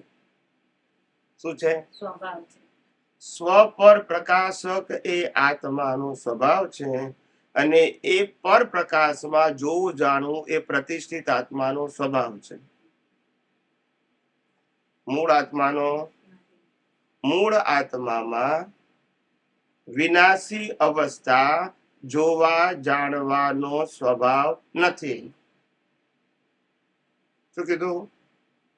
મૂળ આત્મામાં વિનાશી અવસ્થાઓ જોવા જાણવાનો સ્વભાવ નથી, પણ આખા બ્રહ્માંડને પ્રકાશિત કરવાનો સ્વભાવ છે. સમજાય છે? આ તો ઘણા લાગે કે સિદ્ધ ક્ષેત્રમાંથી પણ આત્મા અહીંયા જોઈ શકે. ક્યાં લઈ ગયો? એ આપણને જોવા ત્યાં ગયો છે. અહીંયા ઓછું દેખાતું હતું, ત્યાં જઈને પાછું જુએ. ને શેના માટે જોવાનું? શેના માટે જોવાનું? એ આત્માને ત્યાં જઈને શેના માટે જોવાનું? દુનિયા રસા માટે નહીં. એનો સ્વભાવ જ નથી. ઇન્દ્રિયોનો સ્વભાવ વિનાશી અવસ્થા જોવા જાણવાનો સ્વભાવ છે, આત્માની હાજરીના પ્રકાશથી. મૂળ આત્માનો સ્વભાવ અવસ્થાઓને વિનાશી અવસ્થાઓને જોવા જાણવાનો ફંડામેન્ટલ જ નથી. પ્રકાશવાનો છે, જોવા જાણવાનો. જેવું ચિંતવે એવો થઈ જાય તો એ પ્રતિષ્ઠિત આત્મા થાય છે કે મૂળ આત્મા? પ્રતિષ્ઠિત આત્મા થાય, મૂળ આત્મા થાય. મૂળ આત્મા ક્યારેય પોતાનો સ્વભાવ, પોતાની ક્વોલિટીઝ ને પોતાનું એક્ઝિસ્ટન્સ બદલતો આત્માનો એટલે તેને શાશ્વત કહેવાય છે. પોતે શાશ્વત, ગુણો શાશ્વત, બધું જ એનું શાશ્વત. Yes. આત્માનો જ ગુણ જ છે એ કે આ આખું સંસારી જ્ઞાન જે ડોક્ટરી જ્ઞાન છે એ બી આત્મા દ્વારા ઊભું થાય છે. જ્ઞાન બધા આત્માની હાજરીથી ઉત્પન્ન થાય. અને આ આખું ભૌતિક વિજ્ઞાન જે ઊભું થયું હતા બધું આત્માની આત્માની હાજરી. આત્માની હાજરી ના હોય તો અજ્ઞાન ના હોય ને. અને પ્લસ પાછું આ જે વિજ્ઞાન ઊભું થાય છે એ આત્માની હાજરી. થાય છે. જ્ઞાન ઊભું થાય છે એ બી આત્માની અને હાજરી. અજ્ઞાન પણ. અજ્ઞાન સો અજ્ઞાન, જ્ઞાન અને વિજ્ઞાન ત્રણે બીકોઝ ઓફ ધ આત્માની છે. એ જ્ઞાન છે ને પણ તને તો પણ એ બધું આત્માની હાજરીથી ઉત્પન્ન થાય છે કે આત્મામાં એ ગુણ છે માટે ઊભું થાય છે? આત્માની હાજરી છે. તો પછી તો વચ્ચે કોણ છે તે કે આ બધું જ્ઞાન ઊભું કરે છે? એ જ પ્રતિષ્ઠિત આત્મા ને. એટલે આ પ્રતિષ્ઠિત આત્માનો સ્વભાવ છે કે આ અજ્ઞાન જ્ઞાન અને વિજ્ઞાન ત્રણેય ઊભું કરે છે? પ્રતિષ્ઠિત આત્માનું અસ્તિત્વ જ અજ્ઞાનતાથી જન્મ થયો હા. અને એનું મૃત્યુ અજ્ઞાન 0 એ એનું મૃત્યુ. ઓકે. એટલે એટલે છેલ્લા અવતારમાં શરીર અને આત્મા હોય, પ્રતિષ્ઠિત આત્મા ના હોય, એટલે એને મોક્ષે જવાનું કમ્પલસરી. તો જ્યારે નિગોદમાં લાસ્ટ બર્થમાં જન્મ ભલે લાખ વર્ષનું આવ્યું છે, છેલ્લા અવતારમાં એ કર્મ ના બંધાય, પુરુષાર્થે નહીં અને કર્મ ના બંધાય, કારણ કે બાંધનારો પ્રતિષ્ઠિત આત્મા નથી, કારણ કે અજ્ઞાન આગલા અવતારમાં શું કરી નાખ્યું? જીરો. સો જ્યારે નિગોદમાંથી જીવ બહાર આવે છે ત્યારથી આ પ્રતિષ્ઠિત આત્મા ચાલુ થાય છે કે જ્યારે પહેલી વાર મનુષ્યનો અવતાર થાય છે ત્યારે પ્રતિષ્ઠિત આત્મા ચાલુ થાય છે? પ્રતિષ્ઠિત આત્મા પુરુષાર્થ કરવાનો હોય ત્યારથી. એ પહેલા પ્રતિષ્ઠિત આત્મા નથી હોતો? જ્ઞાન ખરું, 1 ઇન્દ્રિય, 2 ઇન્દ્રિય, 3 ઇન્દ્રિય, 4 ઇન્દ્રિય, 5. પ્રતિષ્ઠિત આત્મા એટલે પુરુષાર્થ કરવાની સ્વતંત્રતા અને પેલું જાણવાની સ્વતંત્રતા. 1 ઇન્દ્રિયનું જ્ઞાન મળે, 2 ઇન્દ્રિય એ ડેવલપમેન્ટનો ક્રમ છે. શું છે? ડેવલપમેન્ટ. પછી મનુષ્યમાં આવે એટલે 5 ઇન્દ્રિય મેક્સિમમ આવી ગઈ, પ્લસ બુદ્ધિ મળે, ત્યારથી પાવર ફ્રીડમ મળે ટુ યુઝ. એ પેલા પાવર નહીં, જાણો ખરા પણ પાવર નહીં. ખ્યાલ આવ્યો? તો જે આ દાદાજી પ્રજ્ઞા કે છે એ જ પ્રતિષ્ઠિત આત્મા? તો ના. પ્રજ્ઞા પ્રતિષ્ઠિત આત્મા જુદું? પ્રતિષ્ઠિત આત્મા અને પ્રજ્ઞા, પ્રજ્ઞા અને અજ્ઞા એ પ્રતિષ્ઠિત આત્માની દ્રષ્ટિ છે. જ્યાં સુધી પ્રતિષ્ઠિત આત્મા હું ચંદુલાલ માને છે ત્યાં સુધી અજ્ઞા કામ કરે છે અને સંસારને લાયક અને સહાયક કર્મો બાંધે છે. જ્યારે પ્રતિષ્ઠિત આત્માને ભાન થાય છે કે હું શુદ્ધ આત્મા છું, ત્યારે મોક્ષ માર્ગ માટે લાયક અને સહાયક સંજોગો બાંધે છે. સમજાય છે? અજ્ઞા ને પ્રજ્ઞા એ પ્રતિષ્ઠિત આત્માની દ્રષ્ટિ છે. પ્રતિષ્ઠિત આત્માની દ્રષ્ટિ, કારણ કે એના આધારે પુરુષાર્થ કરવાનો છે, મૂળ આત્માને કરવાનો છે. સો મનુષ્ય ક્યારથી આ પુરુષાર્થ ચાલુ કરે છે એના જીવનમાં? 5 ઇન્દ્રિયોનું એ બધું ડેવલપમેન્ટ પૂરું થયું પણ રિયલી પહેલી વખત મનુષ્યમાં આવે ત્યારે આનો પહેલી વાર મનુષ્યમાં બુદ્ધિ આવી ત્યારે પ્રતિષ્ઠિત આત્મા ઉભો થયો? પહેલા જ મનુષ્ય અવતારમાં બુદ્ધિ બુદ્ધિ આવી. પ્રાપ્ત થાય. 5 ઇન્દ્રિયો પછી 5 ઇન્દ્રિય એ ડેવલપમેન્ટ, ડેવલપમેન્ટ એ 5 ઇન્દ્રિય મનુષ્યમાં પણ આવી ગઈ. આવી ગઈ. હા. પ્લસ શું મળ્યું? પહેલા અવતારમાં બુદ્ધિ, બુદ્ધિ. ત્યાંથી પુરુષાર્થ શરૂ એટલે થયો. ત્યારથી આ પ્રતિષ્ઠિત આત્મા ઉભો થયો અને ત્યારથી કોઝ ઇફેક્ટ શરૂ થઈ ગયું. Okay. ખ્યાલ આવી ગયો? હા. એ પેલા પહેલા એ પેલા કુદરતી રચના કહેવાય. શું કહેવાય? કુદરતી રચના. હમ. એ વખતે આ બુદ્ધિ આવી એટલે લો ઇવોલ્યુશન કામ કરે. શું કરે? સો આમાં એ નેચરલ ઇવોલ્યુશન છે. શું છે? નેચરલ. મનુષ્યમાં પછી અનનેચરલ થાય છે, વિભાવિક. આ મનુષ્ય અવતારમાં બુદ્ધિ આવી, બુદ્ધિના આધારે આ પુરુષાર્થ આવ્યો. તો પહેલો આપણે પુરુષાર્થ અજ્ઞાનથી જ કર્યું ને બધું? આમ જોવા જાવ ઇન્દ્રિય જ્ઞાન, ઇન્દ્રિય જ્ઞાન ઇન્દ્રિય જ્ઞાનથી આ બધું એટલે રિલેટિવ સત્ય. સંસાર ઉભો કર્યો અને પછી એમાં કંટાળ્યા, માર ખાધો, કર્યો ને અંદર ક્યાંક એવો ભાવ થઈ ગયો કે જ્ઞાની પુરુષ મળે અને એ જ્ઞાની પુરુષના આધારે આ ઊભું થયું ને. પછી જ્ઞાની પુરુષ અંદર એવો એટલો બધો માર ખાધો અને ક્યાંક એવો સૂક્ષ્મમાં ભાવ કરી દીધો કે આ હવે છૂટીએ તો સારો આ સંસાર. તે અનુભવી જ્ઞાની ભેગા થાય. એટલે અનુભવી જ્ઞાની એ ભેગા. કુદરતનું કામ. એ કુદરત ભાવ કરવાનું કામ આપણું, ભેગા કરવાનું કામ કુદરત. કુદરતનું. Yes. એટલે કારણ કે ભાવ તો બહુ જ સૂક્ષ્મ છે, આપણને છે કેવા જ્ઞાન ના ના થાય ત્યાં સુધી દેખાતું નથી. તો આ અંદર જે ભાવો આવી રીતના થઈ જાય છે એ સંજોગોએ ભાવો કરાયા કે અમે પુરુષાર્થ કરીને ભાવ થયો? એમાં હજી સંજોગોએ ભાવ કર્યા એવું એક પક્ષે કહી શકાય, પણ એકચ્યુઅલી તમારી અજ્ઞાનતાને કારણે ભાવો થઈ ગયા. સંજોગોના દબાણ તો તમારા ને મારા કરતા રામકૃષ્ણ મહાવીરને વધારે હતા, તો એ લોકોને દબાણ કામ ના કર્યું કારણ કે અજ્ઞાન નતું ને. અજ્ઞાનથી ભાવ થઈ જાય છે અને જ્ઞાનથી છૂટો રહેશે. પ્રેશર ખરું પણ અજ્ઞાન હોય તો, કારણ કે અજ્ઞાન હોય તો મું છે. ખ્યાલ આવી ગયો ને? એટલે પછી કર્મ બંધાવાના છે, રાગ ના કે દ્વેષ ના. સો હવે જેમ આપણે સમયે આ એપ્લિકેશન જો ગોઠવીએ તો જ જ્ઞાન પાકું થાય છે અને બીજો કોઈ રસ્તો નથી. બીજો કોઈ રસ્તો જ નથી. એવી કોઈ લાઈક સ્માર્ટ માસ્ટર કી નથી કે ચલો આ જ માસ્ટર કી કુદરતી રીતના બધા સંજોગ, એનાથી બીજું કઈ માસ્ટર કી જોઈએ? બીજું કઈ દે સમય આનો એપ્લિકેશન યુઝ કરવું જ પડશે. પછી ચાહે તમે ગમે તે કરો આખા દિવસ, પણ આ આખી એપ્લિકેશન આખી જિંદગીમાં રિલેટિવ સત્યમાં વ્યક્તિ વિશેષ જ્ઞાનનો ઉપયોગ કર્યો. આની સાથે જુદી સમજણ, આની સાથે જુદી, આની સાથે, આની સાથે, એ રિલેટિવ જ્ઞાન. સનાતન સત્યમાં બધા સાથે એક જ કી કુદરતી ચાલ આવે. હા એમાં અલગ અલગ નથી. બધા માટે એક જ સરખી કી, કારણ કે એ સનાતન સત્ય છે. અને પેલું રિલેટિવ સત્ય છે, ટ્રાન્ઝેક્શન વ્યક્તિ વ્યક્તિના શું છે. બાપ સાથે જુદો વ્યવહાર હોય, ખ્યાલ આવે છે. પત્ની સાથે જુદો વ્યવહાર હોય, દીકરા સાથે જુદો વ્યવહાર હોય, દીકરી સાથે જુદો હોય, જમાઈ સાથે જુદો હોય, વહુ સાથે જુદો હોય, બધા જુદો વ્યવહાર હોય. હરખો હોય ના હોય, ખ્યાલ આવ્યો.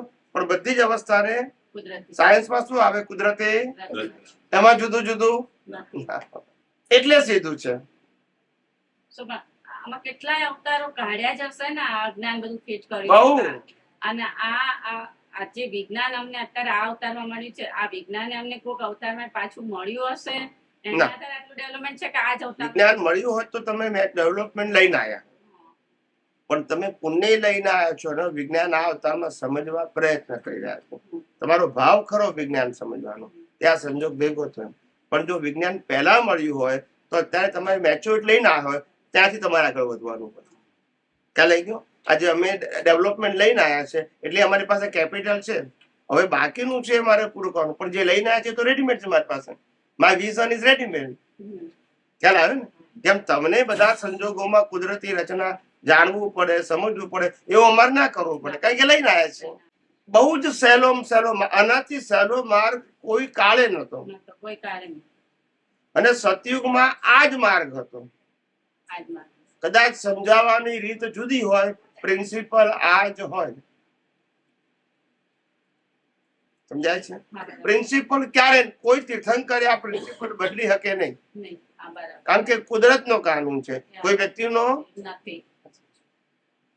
હવે પછી દાદાએ એમ પણ કીધું છે કે તમે 1 કલાક દાદા ભગવાન આશ્રમ જય જયકાર બોલો, પછી ચરણ વિધિની ભજના કરો, તમારી જોડે પણ જપા જપ કર્યું છે. તો એ અને આ એપ્લિકેશન એમાં બીજી વાર તમને આ પ્રશ્ન પૂછું છું. તારે ઘણા તમે કીધું છે એ બી અજપાજપ જે કરે છે એ બી કુદરતી રચના છે, જે નથી કરતું એ બી કુદરતી રચના છે. દાદા ભગવાન આશ્રમ જય જયકાર બોલે છે એ બી કુદરતી રચના છે, જે નથી કરતું એ બી કુદરતી.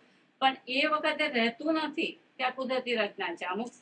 અમુક વખતે નથી. તમારી ચરણવિધિ પહેલી જે ચરણવિધિ આપણે 2017માં કરી હતી એ આખી ચરણવિધિ, પછી હમણાં બીજી એક હમણાં મને કેતનભાઈએ મોકલી છે, એ બંનેમાં બહુ ફેર છે.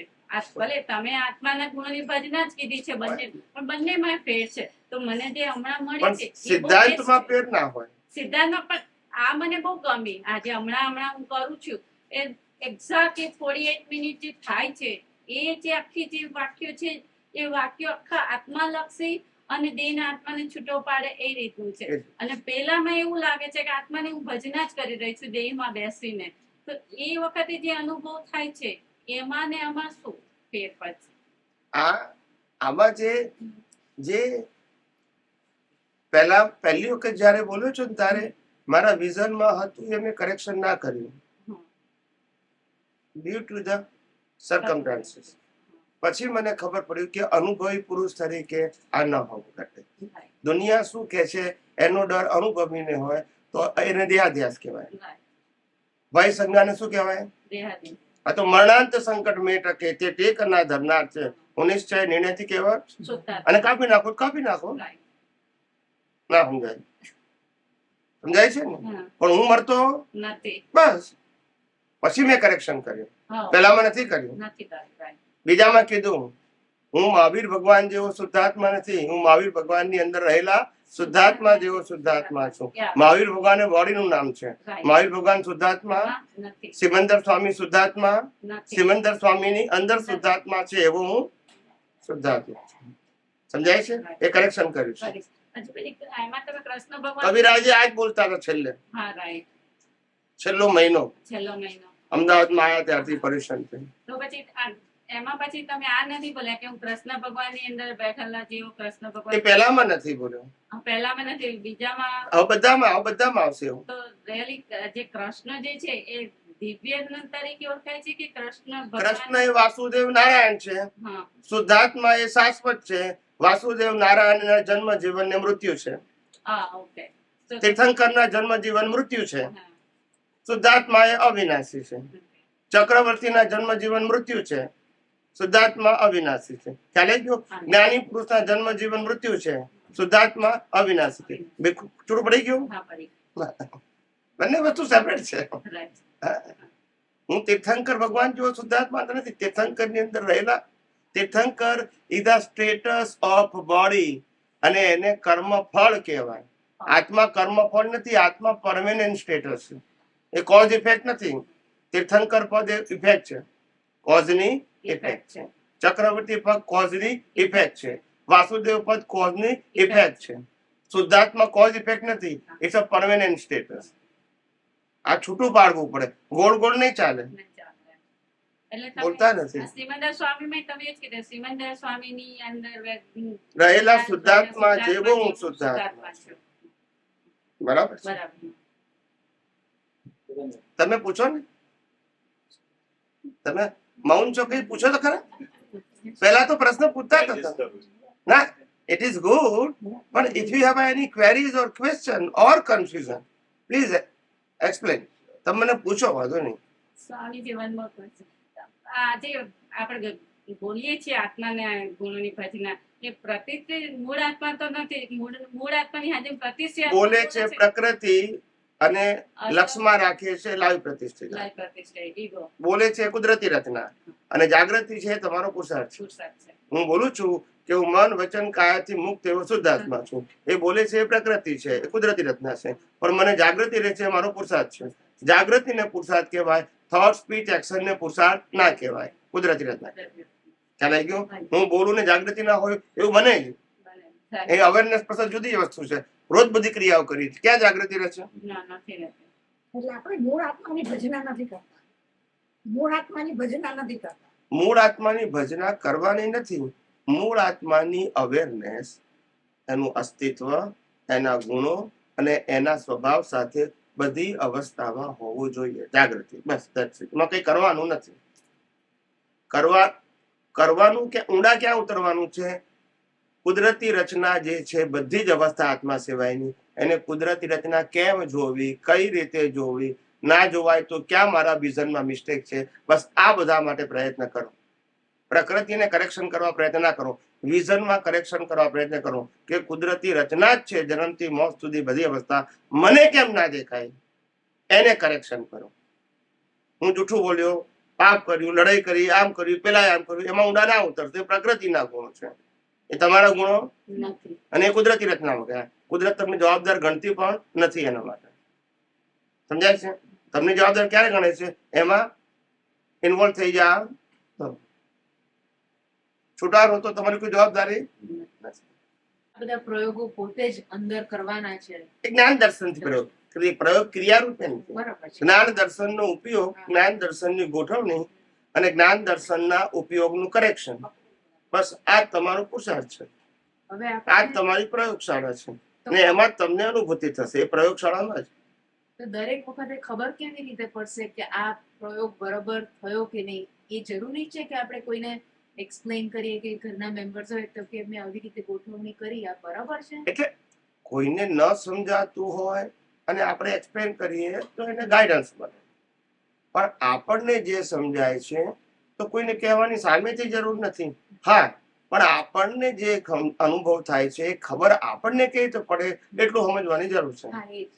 કોઈ પણ અવસ્થામાં તમારું જ્ઞાન દર્શન જે સમ્યક છે એ સ્થિર રહે, ડિસ્ટર્બ ના થાય, ખંડિત ના થાય, ખડાય નહીં, તો તમે જ્ઞાનમાં છો. પ્રકૃતિ ગમે તે કરે, જ્ઞાન દર્શન ના કાઢવું જોઈએ. જ્ઞાન એટલે હું નિશ્ચય નિર્ણયથી કેવળ શુદ્ધાત્મા છું.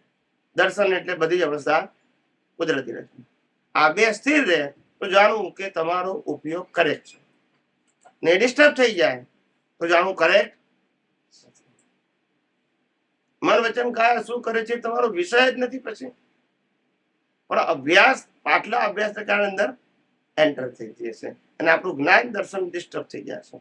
પ્રકૃતિ ભાવમાં આવી જઈએ અને પછી રિલેટિવ સત્યવાળા ગુણો પર ઇમ્પોર્ટન્ટ આપી દઈએ. આવું કરવું જોઈએ, આવું ના કરવું જોઈએ, આમ જ કરવું જોઈએ. ખ્યાલ આવી ગયો?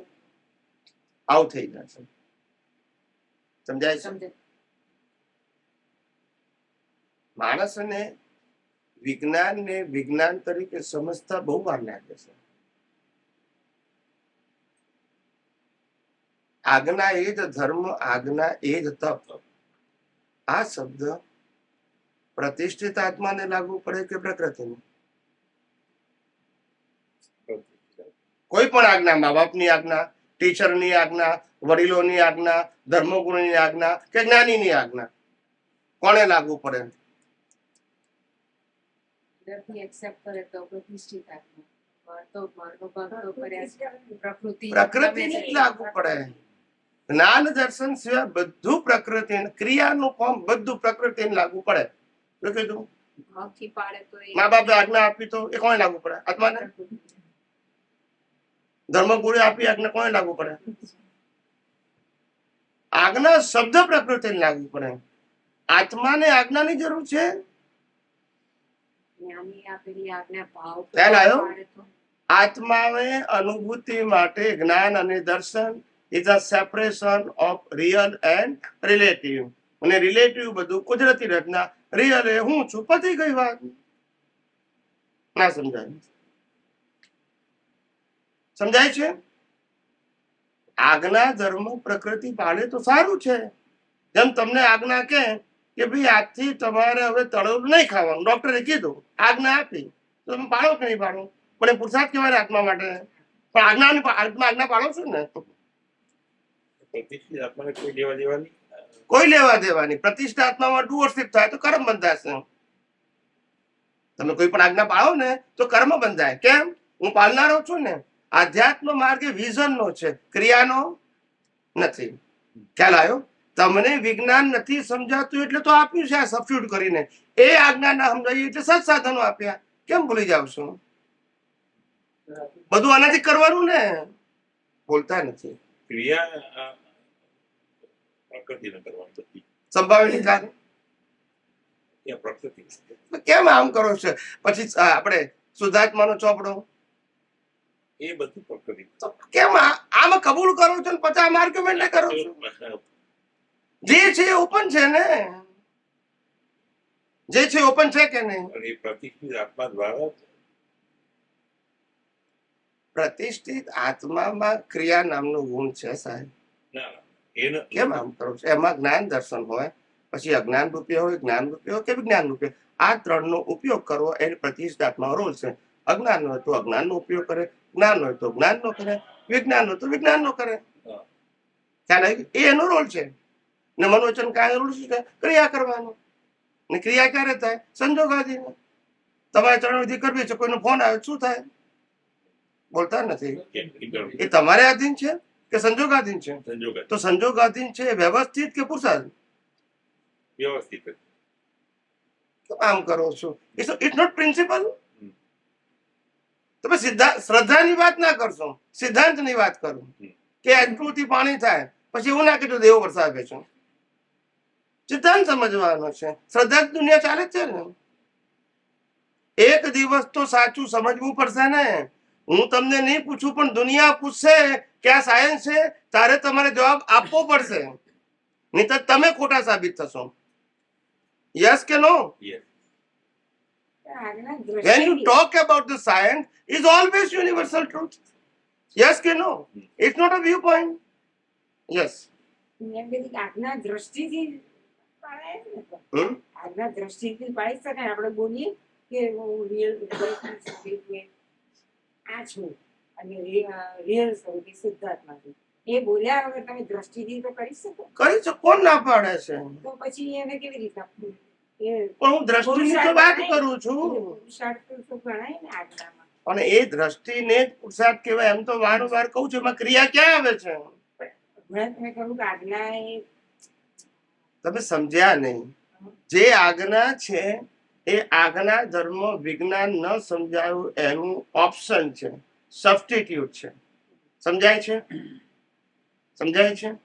અંતે તો જ્ઞાન ને દર્શન બે જ વિષય હોય, ત્રીજો વિષય ના હોય. સમજાય છે? પણ જ્યારે તમને આ વિજ્ઞાન ન સમજાયું એટલે આજ્ઞા પણ આપવી પડી અને સત્સાધન આપવા પડ્યા. તમે કવિરાજ તો અત્યારે છે નહીં, પણ અમે પ્રત્યક્ષ સાંભળ્યું છે, નટુ કાકાની ડાયરીમાં છે, દાદા ભગવાનને જ્ઞાન પ્રગટ થયા પછી 4 ને 6 10 વર્ષ સુધી કોઈને આજ્ઞા નથી આપી. હા, આપી છે.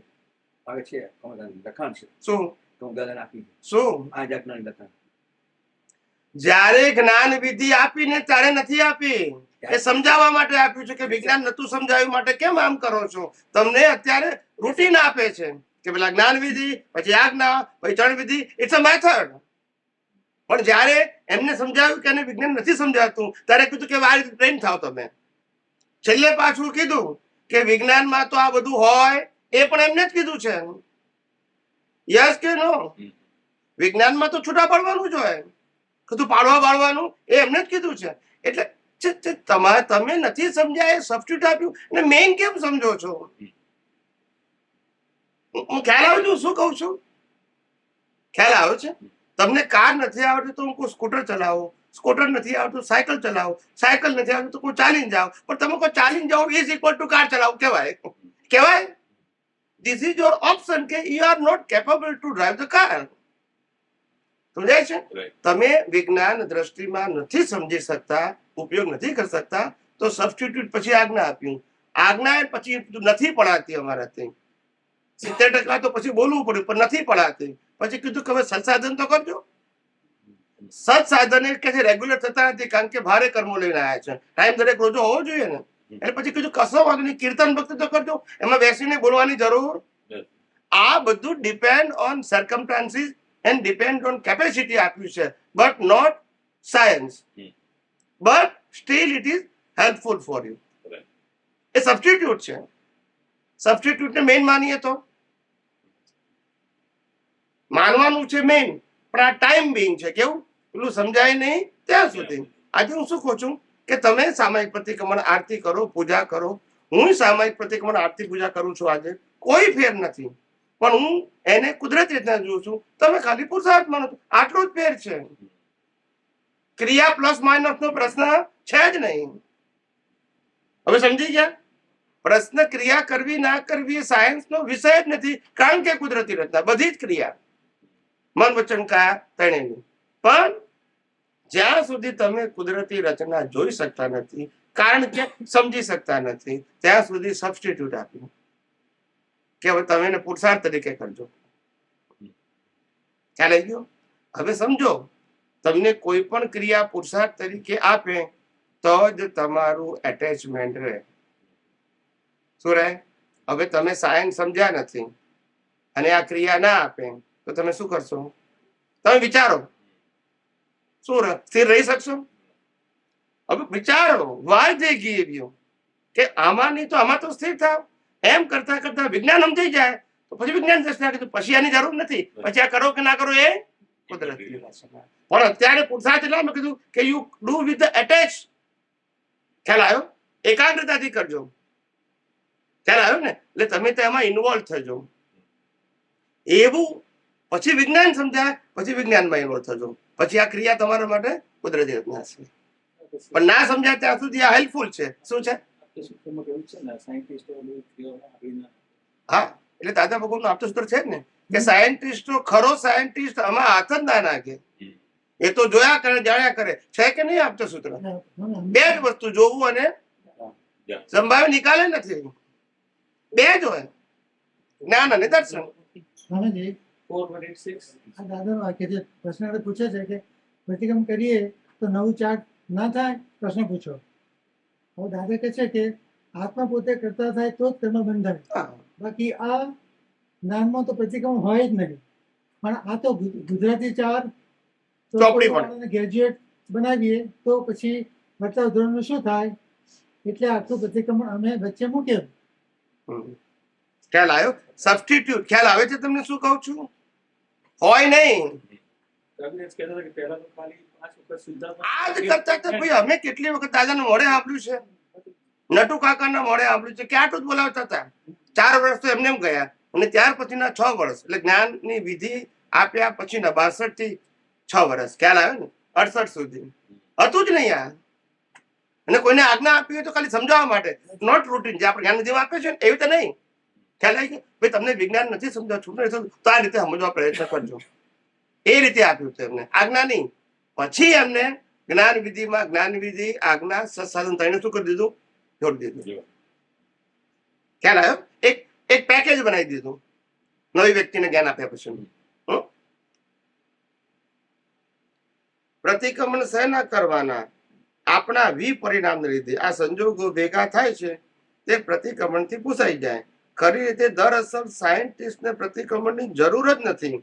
આ તો આપણા લોકો ભૂલ થાપ ખાઈ જાય. તેથી અસલ સાયન્ટિસ્ટ તો આંગળી ગાલે જ નહીં. The world is the science. સૂત્ર નંબર 4186. 4186. દરઅસલ સાયન્ટિસ્ટ તો આમાં હાથ નાખે નહીં. હાથ નાખે એટલે એવું નહીં બોલવાનું, કરે નહીં. હાથ નાખે નહીં એટલે ક્રિયા કરતી હોય પ્રકૃતિ, એને લેવા દેવા નથી. એને હાથ ના નાખ્યો કહેવાય. લેવા દેવા છે તો હાથ નાખ્યો કહેવાય. સમજાય છે? બહુ લખ્યું છે.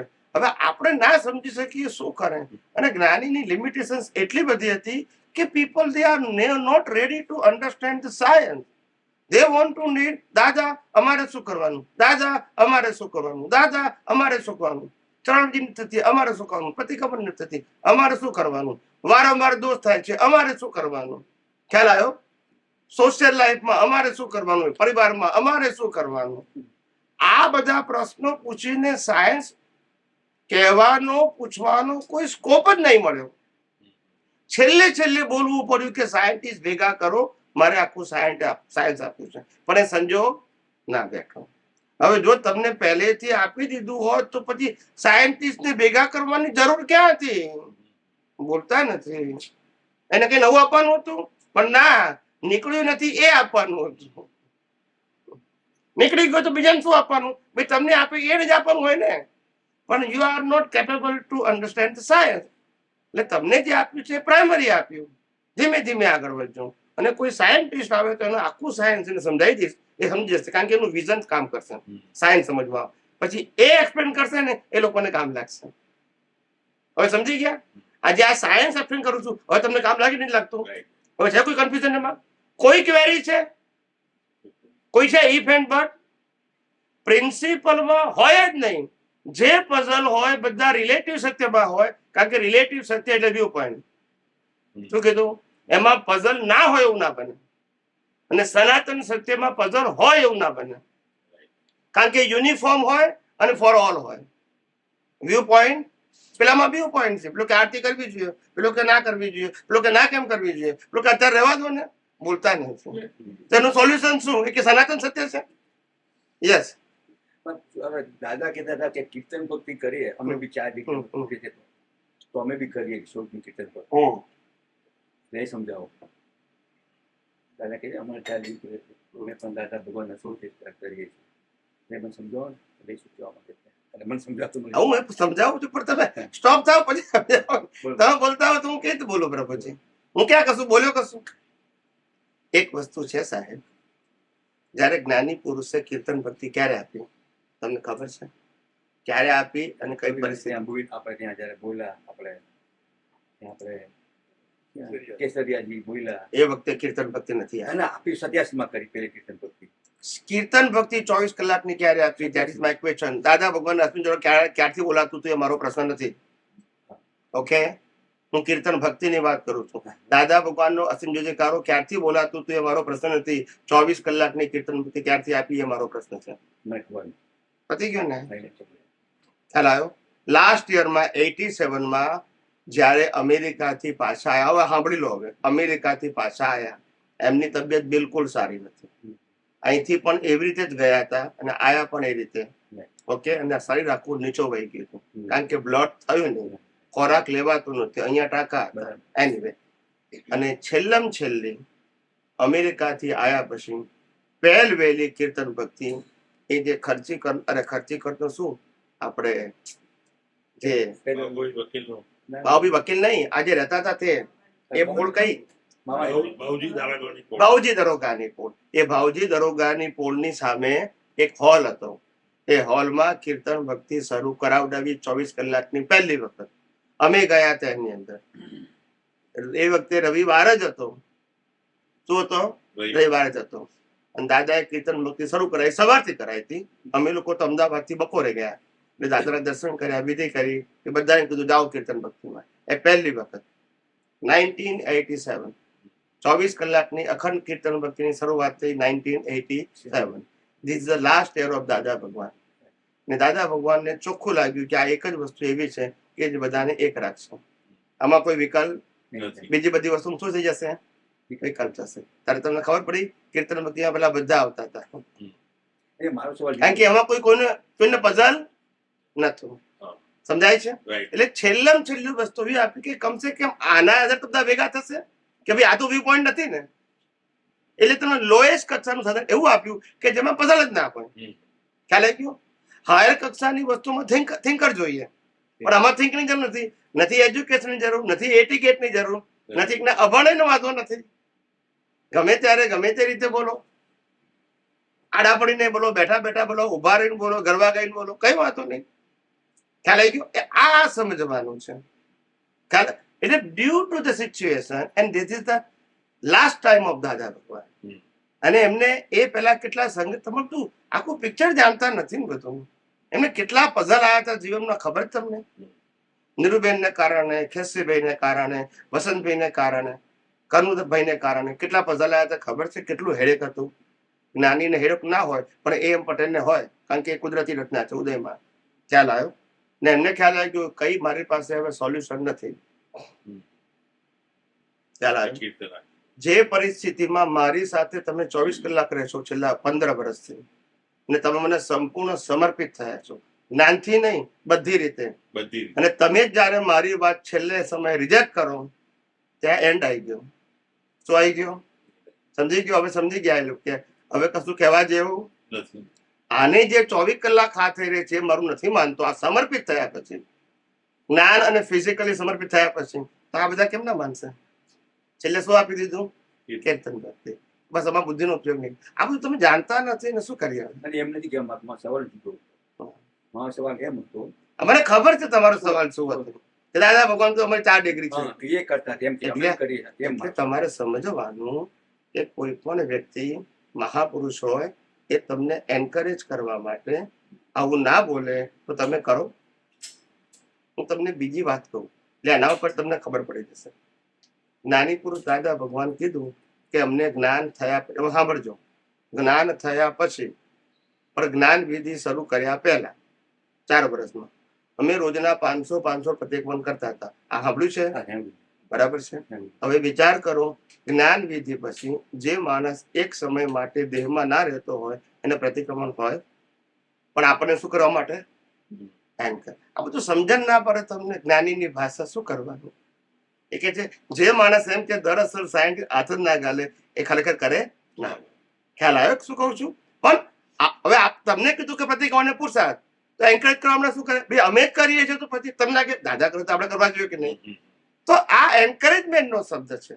It is not wrong but the relative view point to go ahead, આગળ વધવા માટે એક સ્ટેપ છે.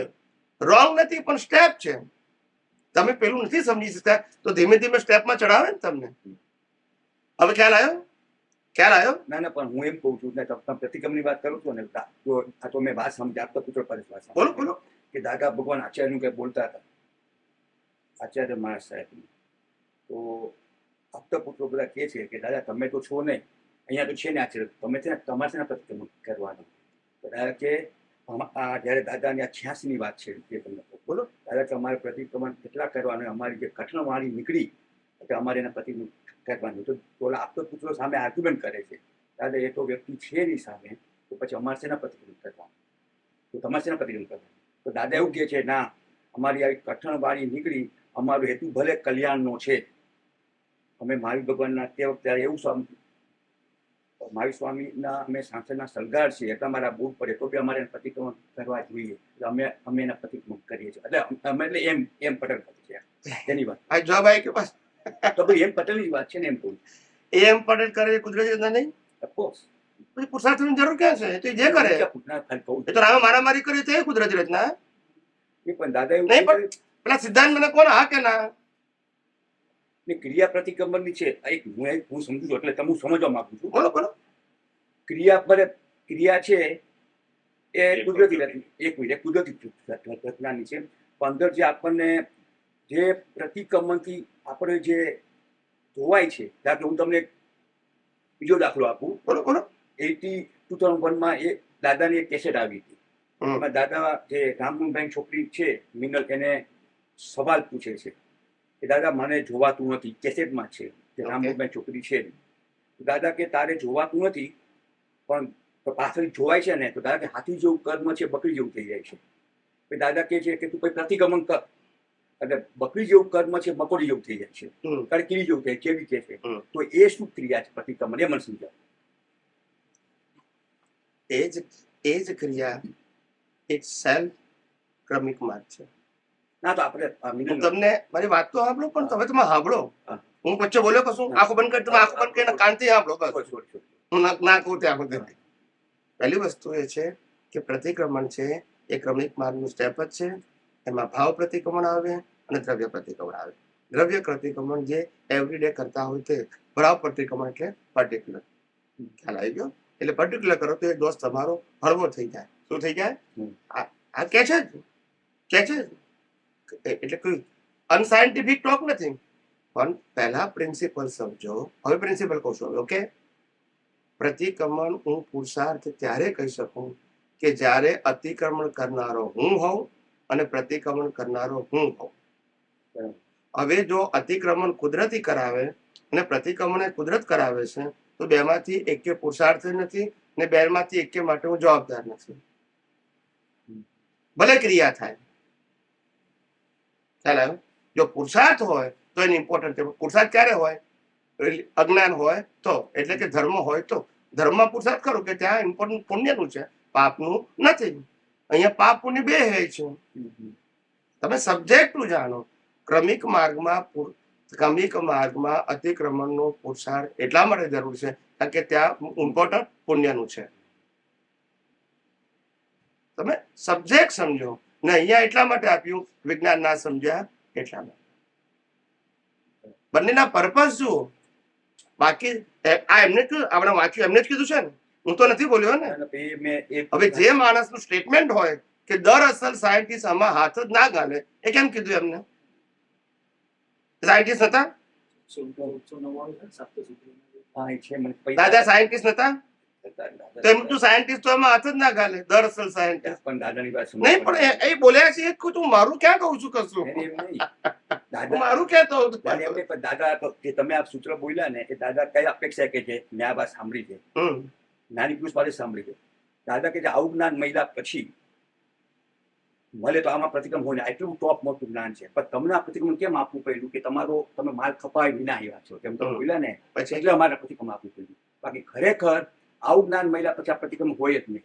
આ જ્ઞાન તમને એટલે આપવું, આ પ્રતિક્રમણ એટલે મૂક્યું. એ 71માં દાદા પ્રતિક્રમણ મૂક્યું, તમને ખ્યાલ હશે. 71માં પ્રતિક્રમણ મૂક્યું. પેલા પ્રતિક્રમણ હતું બી નહીં. તમને ખબર છે. પણ એટલે હું દરેક વસ્તુમાં હું તમને કહું છું કે મૂળ પુરુષે સાયન્ટિસ્ટ હતા ને સાયન્સ આપવું હતું.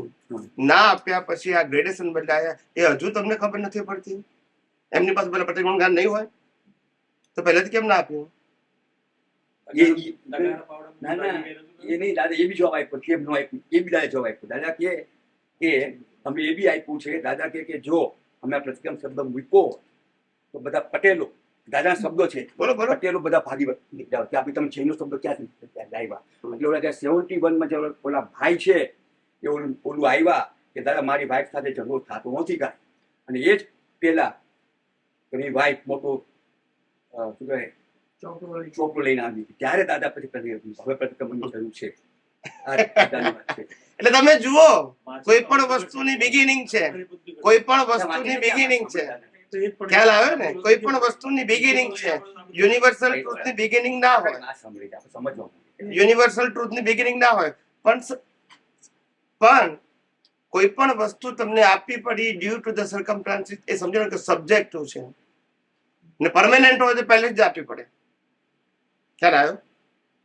પણ તમારી જેવી પરિસ્થિતિ એ પ્રમાણે તમને આપ્યું. It is okay. એમાં જેને આપ્યું છે એના માટે ખોટું છે જ નહીં. એનો રોગ કરવા માટે કરે છે. સાયન્સ નથી, એ એના માટે છે. સંજોગ વસાત નીકળ્યું જેની હાજરી છે એને જરૂર છે એના માટે. આ એટલે હું કહું છું કે અંતે સનાતન સત્ય સમજવું પડશે, જે બધા માટે કેવું છે. એમાં વ્યૂ પોઈન્ટ નહીં આવે. આ વ્યૂ પોઈન્ટ નો પાર આવશે. તમે વિચાર કરો કે યુનિવર્સલ ટ્રુથ જન્મ્યા પહેલા હતું, અત્યારે છે ને મર્યા પછી પણ, કે કલાકે કલાકે બદલાય. કલાકે બદલાય. એમ નામ ડ્યુ ટુ સર્કમસ્ટાન્સીસ. એ જ્ઞાન કેવું હોય? રિલેટિવ સત્ય. આજે વાઇફ ગુસ્સે થાય તો આપણે ઠંડા થઈ જવું પડે, અને એ ઠંડા થાય તો આપણે ગુસ્સે થવું પડે, ભૂલ હોય તો એની. કેમ? એ એડજસ્ટમેન્ટ. આ નિયમ છે કે રિલેટિવ સત્ય છે?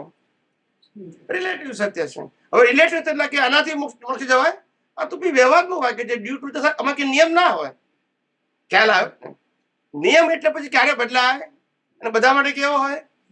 એક સરખો. પ્રકૃતિ પ્રમાણે આપ્યું છે એ તો ધાર્મિક સત્ય છે. પ્રકૃતિ પ્રમાણે આપ્યું છે એ તો ધાર્મિક સત્ય છે. કેલિફોર્નિયાના સત્સંગના વિડીયો તમે જુઓ, હવે તમે સનાતન સત્યની દ્રષ્ટિએ 2 કલાક સત્સંગ કર્યો હોય તો રિલેટિવલી કેટલી વાત છે અને સનાતન સત્ય કેટલી વાત છે. જો આ સૂત્ર છે દાદા ભગવાનનું 2444 2444 આપતા સૂત્ર. એમાં દાદાજી કે છે આ સત્સંગ કેવો કહેવાય? પ્રશ્નાર્થ. આ કરો, સારું કરો, ફલાણું કરો, પ્રતિક્રમણ કરો, સામાયિક કરો, જપ કરો, તપ કરો, એવા તોફાન અહીં હોય નહીં. અહીંયા કશું કરવાનું હોય નહીં. અહીં તો જાણવાનું અને સમજવાનું હોય.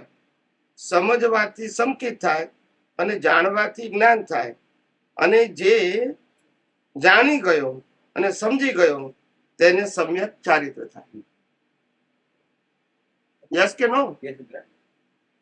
આ એમનું વાક્ય કહું છું, મારું નથી કહેતો. અને દાદા ભગવાનનું પહેલું આપતા સૂત્ર બધાને કડકડાટ મળે છે. તારે મોક્ષે જવું હોય તો કઈ જ કરવાની જરૂર નથી, અને સંસારમાં ભટકવું હોય તો બધું કરવાની. આ પહેલું જ આપતા સૂત્ર. એ તો બધાને ગોખાઈ ગયું છે. એટલે સમજવું હોય ને ઈશારો કાપી છે. ના સમજવું હોય તો બધા આગમ ને વેદાંત ઓછા પડશે. નથી સમજવું તો કોઈ શું કરે એને, ને ભગવાને શું કરે? પ્રોબ્લેમ એવો છે કે મૂકી તો હોય છે સૂત્ર, જોઈએ ખરા રોજ તો ઉપયોગ તો અજ્ઞાતો જ કરવાનો, ક્રિયાશીલ બીજું કરવાનું નહીં. એનું નામ જડતા કહેવાય ને. કોઈ ક્રિયા જડ થઈ ગયા શુષ્ક જ્ઞાનમાં કોઈ માને માર્ગ મોક્ષનો કરુણા ઉપજે છે. શ્રીમદ રાજચંદ્ર માને કે આપણે બરાબર જ છીએ. કોઈ શું કરે? એટલે આપણે કીધું કે ક્રિયાની પણ વાત કરતા નથી, અને શુષ્ક જ્ઞાનની, શુષ્ક જ્ઞાન એટલે જે એપ્લિકેબલ નથી એની પણ વાત કરતા નહીં. જે જ્ઞાન છે પ્રેક્ટિકલ વાત કરીએ. શું કરીએ છીએ? જે પ્રેક્ટિકલ છે, પોસિબલ છે અને અનચેન્જેબલ છે. ખ્યાલ આવ્યો? એટલે એને ક્રિયા પણ નથી કહેવાતું અને શુષ્ક જ્ઞાન નથી કહેવાતું. શુષ્ક જ્ઞાન એટલે માત્ર શબ્દો, ક્રિયા એટલે માત્ર મિકેનિકલ. પણ આપણે વિઝનની વાત કરીએ છીએ, નોલેજ નહીં. નોલેજ ને શુષ્ક જ્ઞાન કહેવાય. શું કહેવાય? ખ્યાલ આવ્યો?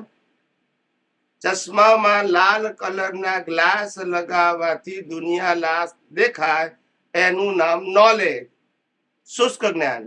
અને લાલ કલરના ગ્લાસ દેખાય પે લગાવી દો એનું નામ દર્શન. બોલતા નથી, પછી નોલેજ ની જરૂર નથી. પેલું તો સેન્ટેન્સ બોલી જાય જ્યારે આવે ત્યારે કે દાદા એ કીધું છે કે ભાઈ લાલ કલરના ગ્લાસ લગાવવાથી દુનિયા લાલ દેખાય. લગાવવાના નહીં, પણ બોલતા સેન્ટેન્સ જ ગોખી નાખવાનું. બોલતા નથી. એની આપ તો બાણી 11 થી 12 સુધી, 1 થી 12 સુધી કેવળ જ્ઞાન આપીને છે.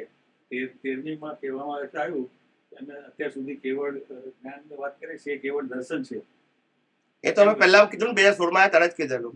હવે બધા એક્સેપ્ટ કરે છે. આપ તો પૂરો એક્સેપ્ટ કરે છે.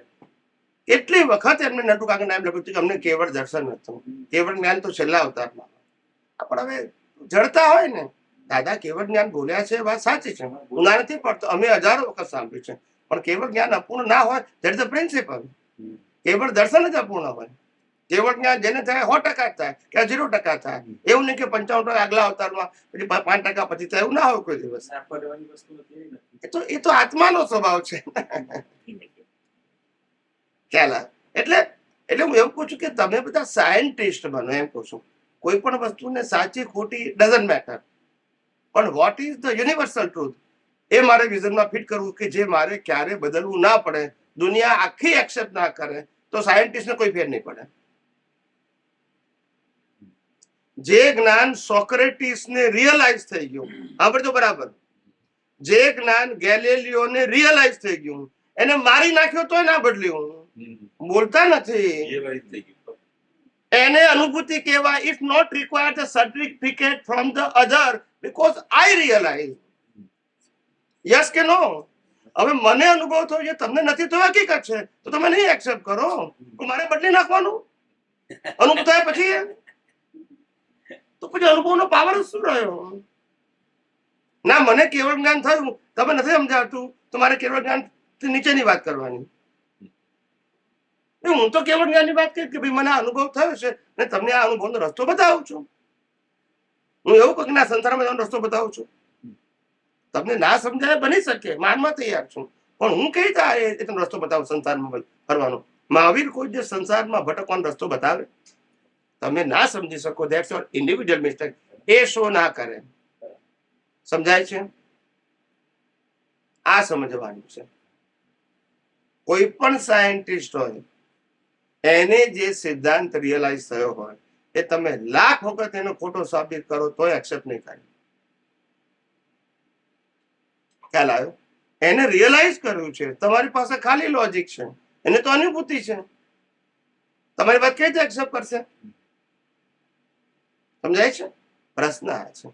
એમ અનુભવી પુરુષનો મતલબ જ એ ક્યારે એનું વિઝન પછી બદલે નહીં, અને બદલે નહીં પણ તમને સિદ્ધ કરી આપે. શું કરી આપે? પ્રિન્સિપલ. એમ ના કે આ મારો વ્યૂ પોઈન્ટ છે, એવું ના બોલે.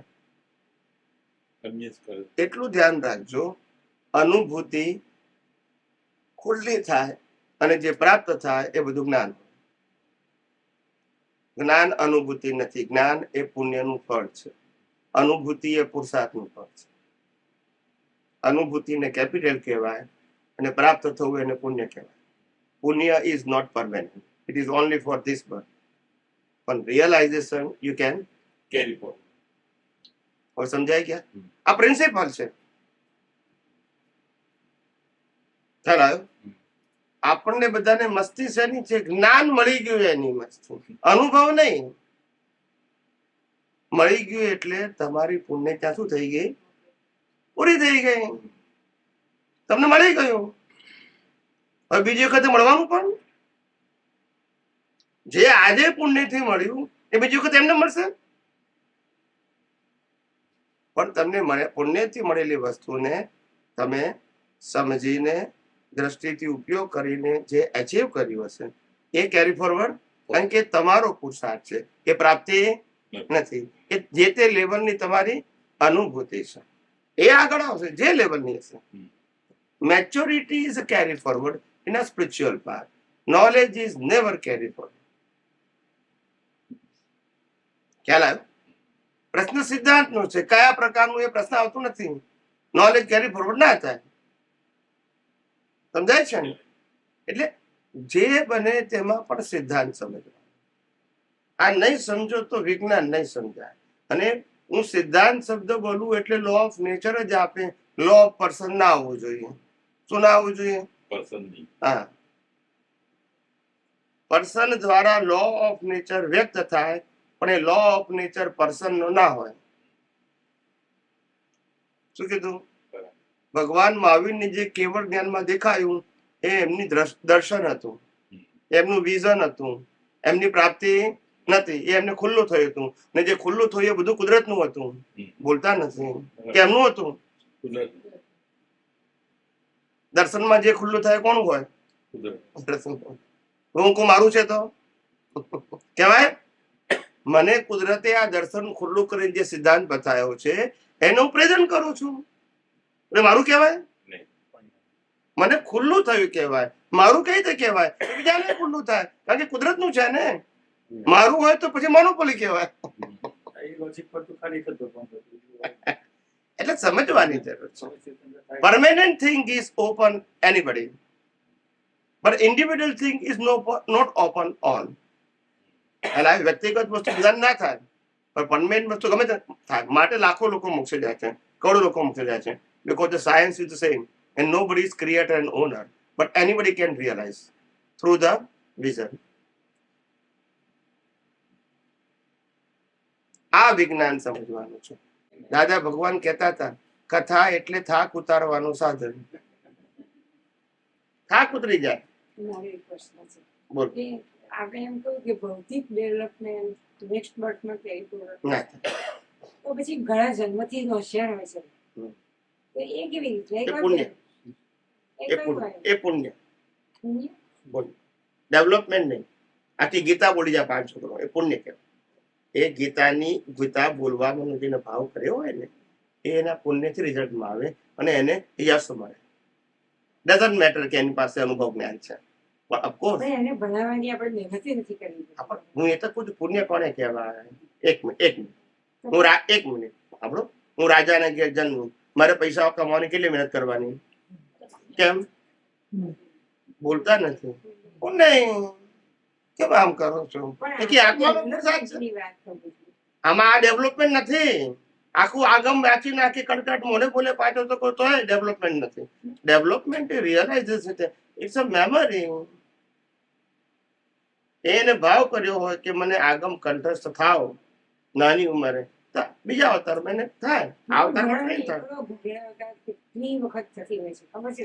અને ઘણાને એમને જ કશું ભોગવવું જ નથી પડતું. એક તમને કહું છું કે એની પાસે એ પ્રકારનો ઉદય કર્મ લઈને આવ્યો છે. એ કઈ પરમેનન્ટ નોલેજ નથી. શું નથી? હવે આ અવતારમાં 5 વર્ષે કડકડાટ ગીતા બોલી જાય એટલે નેક્સ્ટ વર્ષે બોલશે એવું જરૂરી નથી. ખ્યાલ આવ્યો? હા, પણ આ અવતારમાં બોલવું એ હકીકત છે. એ કોઝની શું છે? બુદ્ધિશાળી હોય, બુદ્ધિ હોય છે, બધું પુણ્ય છે. અબજોપતિ થાય એ પુણ્ય અને અબજોપતિ માંથી રોડ થાય એ પાપ. અને બંનેમાં બુદ્ધિ તો હોય. રોડપતિ થવામાં બુદ્ધિ હોય અને અબજોપતિ થવામાં બુદ્ધિ જ હોય. બુદ્ધિ ઇઝ ઇક્વલ ટુ રોડ અબજોપતિ નહીં. રોડપતિ થવા માટે બુદ્ધિ જ જોઈએ. તાર રોડ ઉપર આવે ધીમે ધીમે અબજોમાંથી. ડોક્ટર બન્યું તેનું ડેવલપમેન્ટ તો થઈ જશે. બિલકુલ નહીં. મગજ રિલેટિવ જ્ઞાનને ડેવલપમેન્ટ કહેવાય જ નહીં. ઓનલી ફોર 1 વર્ષ. કોઈ રિલેટિવ નહીં. Doctor, chartered accountant, lawyer, even તો શાસ્ત્ર જ્ઞાનની પણ ડેવલપમેન્ટ નથી. નોલેજ એ ડેવલપમેન્ટ નથી, ટૂંકમાં સમજી જાઓ. પણ નોલેજ માંથી 5% તમે યુનિવર્સલ ટ્રુથમાં રિયલાઇઝ કરી. શું કર્યું? તો એ 5% ભાગ એટલા માટે કેરી ફોર થાય છે કારણ કે ક્યારે બદલાતો નથી. તમે સમજો મારી વાત. Development is concern with the universal truth, not relative truth. Relative truth પ્રાપ્ત થવું એ પાપ પુણ્ય છે. શું છે? આ વખતે અબજોપતિ થયો તે પુણ્ય, બીજા અવતારમાં ભિખારી થયો તે પાપ ન થાય. પણ એને પરમેનન્ટ સાથે શું લેવા દેવા? આ વખતે ડોક્ટર બન્યો, બીજા અવતારમાં ચાર્ટર્ડ એકાઉન્ટ બનવું, ત્રીજા અવતારમાં અભણે થવું. સૂજ એટલે શું? હે? સૂજ શેમાં છે? સૂજ એ તમારી મેચ્યોરિટીથી કોઈ પણ વસ્તુને વાગોળ કરો ને એનાથી સૂજ ઉત્પન્ન થાય. તે પણ સૂજ પણ આ અવતારમાં તો ડિસ્ચાર્જ જ છે. પણ હા, તમે તમારી જે વાગોળવાની ટેવ છે ને એમાંથી રસ્તો નીકળે. માણસનું પેલા પ્રિન્સિપલ સમજો. ભય સંજ્ઞા વાળા માણસને સૂજ ઉત્પન્ન ના થાય. શું કીધું? ના ઉત્પન્ન થાય. ખ્યાલ આવ્યો? જે માણસ નિર્ભય છે ને એને રસ્તો મળે. રસ્તો કુદરત બતાવે છે, પણ નિર્ભયતા હોવી જોઈએ. મને કશું આવડતું નથી, મને સૂતું નથી, મારાથી નહીં થાય, એને સૂજ ઉત્પન્ન થાય જ નહીં કોઈ દિવસ. ખ્યાલ આવ્યો? જે માણસને કોન્ફિડન્સ છે કઈ વાંધો નહીં, મુશ્કેલી ભલે છે, કઈક તો રસ્તો નીકળશે, તો એને રસ્તો મળે. પણ સંજોગોમાં ડિપ્રેસ થઈ ગયો, ટેન્શનમાં આવી ગયો તો પછી ના. એવા માણસ સૂજ ના. એટલે આ પણ સૂજ પણ આ અવતારમાં તો પરિણામ છે. આ અવતારમાં કઈ પુરુષાર્થ નથી. સંજોગ આજીને કામ કરે છે માટે પરિણામ. એ સાથે ડેવલપમેન્ટમાં આવે ખરી નહીં. સૂજ ભૌતિકમાં આવે. આધ્યાત્મની સૂજ હોય એ જુદી હોય. પણ હા, આધ્યાત્મની સૂજ તો કેરી ફોરવર્ડ થાય. ભૌતિકની સૂજ થાય બી ખરી ના થાય. આધ્યાત્મ નહીં થાય. આધ્યાત્મ સનાતન સત્ય છે ને. ભૌતિકમાં તો ટર્મ્સ ડિપેન્ડ ઓન સર્કમસ્ટાન્સીસ. એવી રીતે પેલી તો થાય. આધ્યાત્મની શું થાય? કારણ કે એ તો સનાતન સત્ય છે. સનાતન સત્યનું બધું જ કેરી ફોરવર્ડ થાય. આ અવતારમાં તમને અનુભવ ના થયો હોય પણ તમને આખું વિજ્ઞાન ફિટ થઈ ગયું હોય બુદ્ધિએ કરીને, તોય કેરી ફોરવર્ડ થશે. સમજાય છે? પણ એમાં શંકા ના પડે તો શું ના પડવી જોઈએ? કે આ જે મને સિદ્ધાંત સમજાઈ ગયો એ ભલે અનુભવમાં નથી આવ્યો પણ શંકા નથી, હવે અનુભવ કરવાનું બાકી છે. તો એ જ સનાતન સત્ય નેક્સ્ટ બાબતમાં પાછું એ જ છે. હવે ફીરથી વાગોળવાનું નહીં, હવે પાછું ત્યાં ઉપયોગ કરવાનો પાછો. સનાતન સત્ય બધું જ કેરી ફોરવર્ડ થાય. શું કીધું? હું શુદ્ધાત્મા છું, સાંભળજો બરાબર. હું શુદ્ધાત્મા છું અથવા હું આત્મા છું. બરાબર સાંભળજો. હવે એ જ્ઞાન સનાતન સત્ય છે. એ હિન્દુસ્તાનમાં જન્મેલા વ્યક્તિને 100 અવતાર સુધી પણ કેરી ફોરવર્ડ થાય, ભલે ઉપયોગ ના કરે તો. બોલતા નથી. ઉપયોગ ના કરે તો કેરી ફોરવર્ડ થશે, કારણ કે સનાતન છે ને. ઉપયોગ નહીં કરે તો અનુભવ નહીં થાય, પણ જ્ઞાન તો સનાતન છે ને. એટલે હિન્દુસ્તાનમાં અનુભવ ના હોય તો બધા કે હું આત્મા છું, એ તો માનું જ છું. શંકા અનુભવ નથી. હવે સમજી ગયા? સમજાય કે નહીં? કર્મનો સિદ્ધાંત માનું જ છું, ભલે એક્સપ્લેન ના કરી શકું. પુનર્જન્મને માનું જ છું, ભલે એક્સપ્લેન. સનાતન સત્ય ક્યારે બદલાય? હવે સમજી ગયા? અને એ તમારી મેચ્યોરિટી છે. સાંભળજો, એ તમારું ડેવલપમેન્ટ છે. એ ફોરેનર્સને ના હોય. સ્પિરિચ્યુઅલ ડેવલપમેન્ટ, ભૌતિક ને. આ ક્યારે હો અવતારે નહીં જાય. 10 વખત નરક ગતિમાં જાવ તો આ જ્ઞાન રહેશે. This is your maturity. A relative જ્ઞાન નથી. સનાતન બધી જ વસ્તુ કેરી ફોરવર્ડ થાય. રિલેટિવ બધી જ વસ્તુ કોઝ એન્ડ ઇફેક્ટ હોય. હવે સમજી ગયા? ઇફેક્ટ એટલે ઇફેક્ટ પતી જાય એટલે પતી ગયું. આ કોઝ ઇફેક્ટ નથી. આત્માને જાણવું, આત્માને માનવો, કર્મના સિદ્ધાંતને માનવો, પુનર્જન્મને માનવો, મોક્ષને માનવો, આ બધું સનાતન છે. ભલે લાખ અવતાર પછી પ્રાપ્ત થાય પણ છતાંય શું છે આજે? સનાતન. એ ક્યારે બદલાવાનું નથી. મને ભલે અનુભવ થતા વાર લાગે પણ આ જ રહેવાનું લાખ અવતાર સુધી. એટલે સિદ્ધાંત સમજો, સનાતન સત્ય ક્યારે બદલાય નહીં. અને જે કન્વર્ટ ઇન ડેવલપમેન્ટ અને રિલેટિવ સત્ય આ બર્થ પૂરતું જ હોય, માટે કેરી ફોરવર્ડ ના થાય. પણ આ અવતારે જે કોઝ બાંધશો એની ઇફેક્ટ આવશે. પછી એના અવતાર બાંધશો એ આગળ આવશે. આ અવતારે ડોક્ટર બાંધશો તો ડોક્ટર બનશો.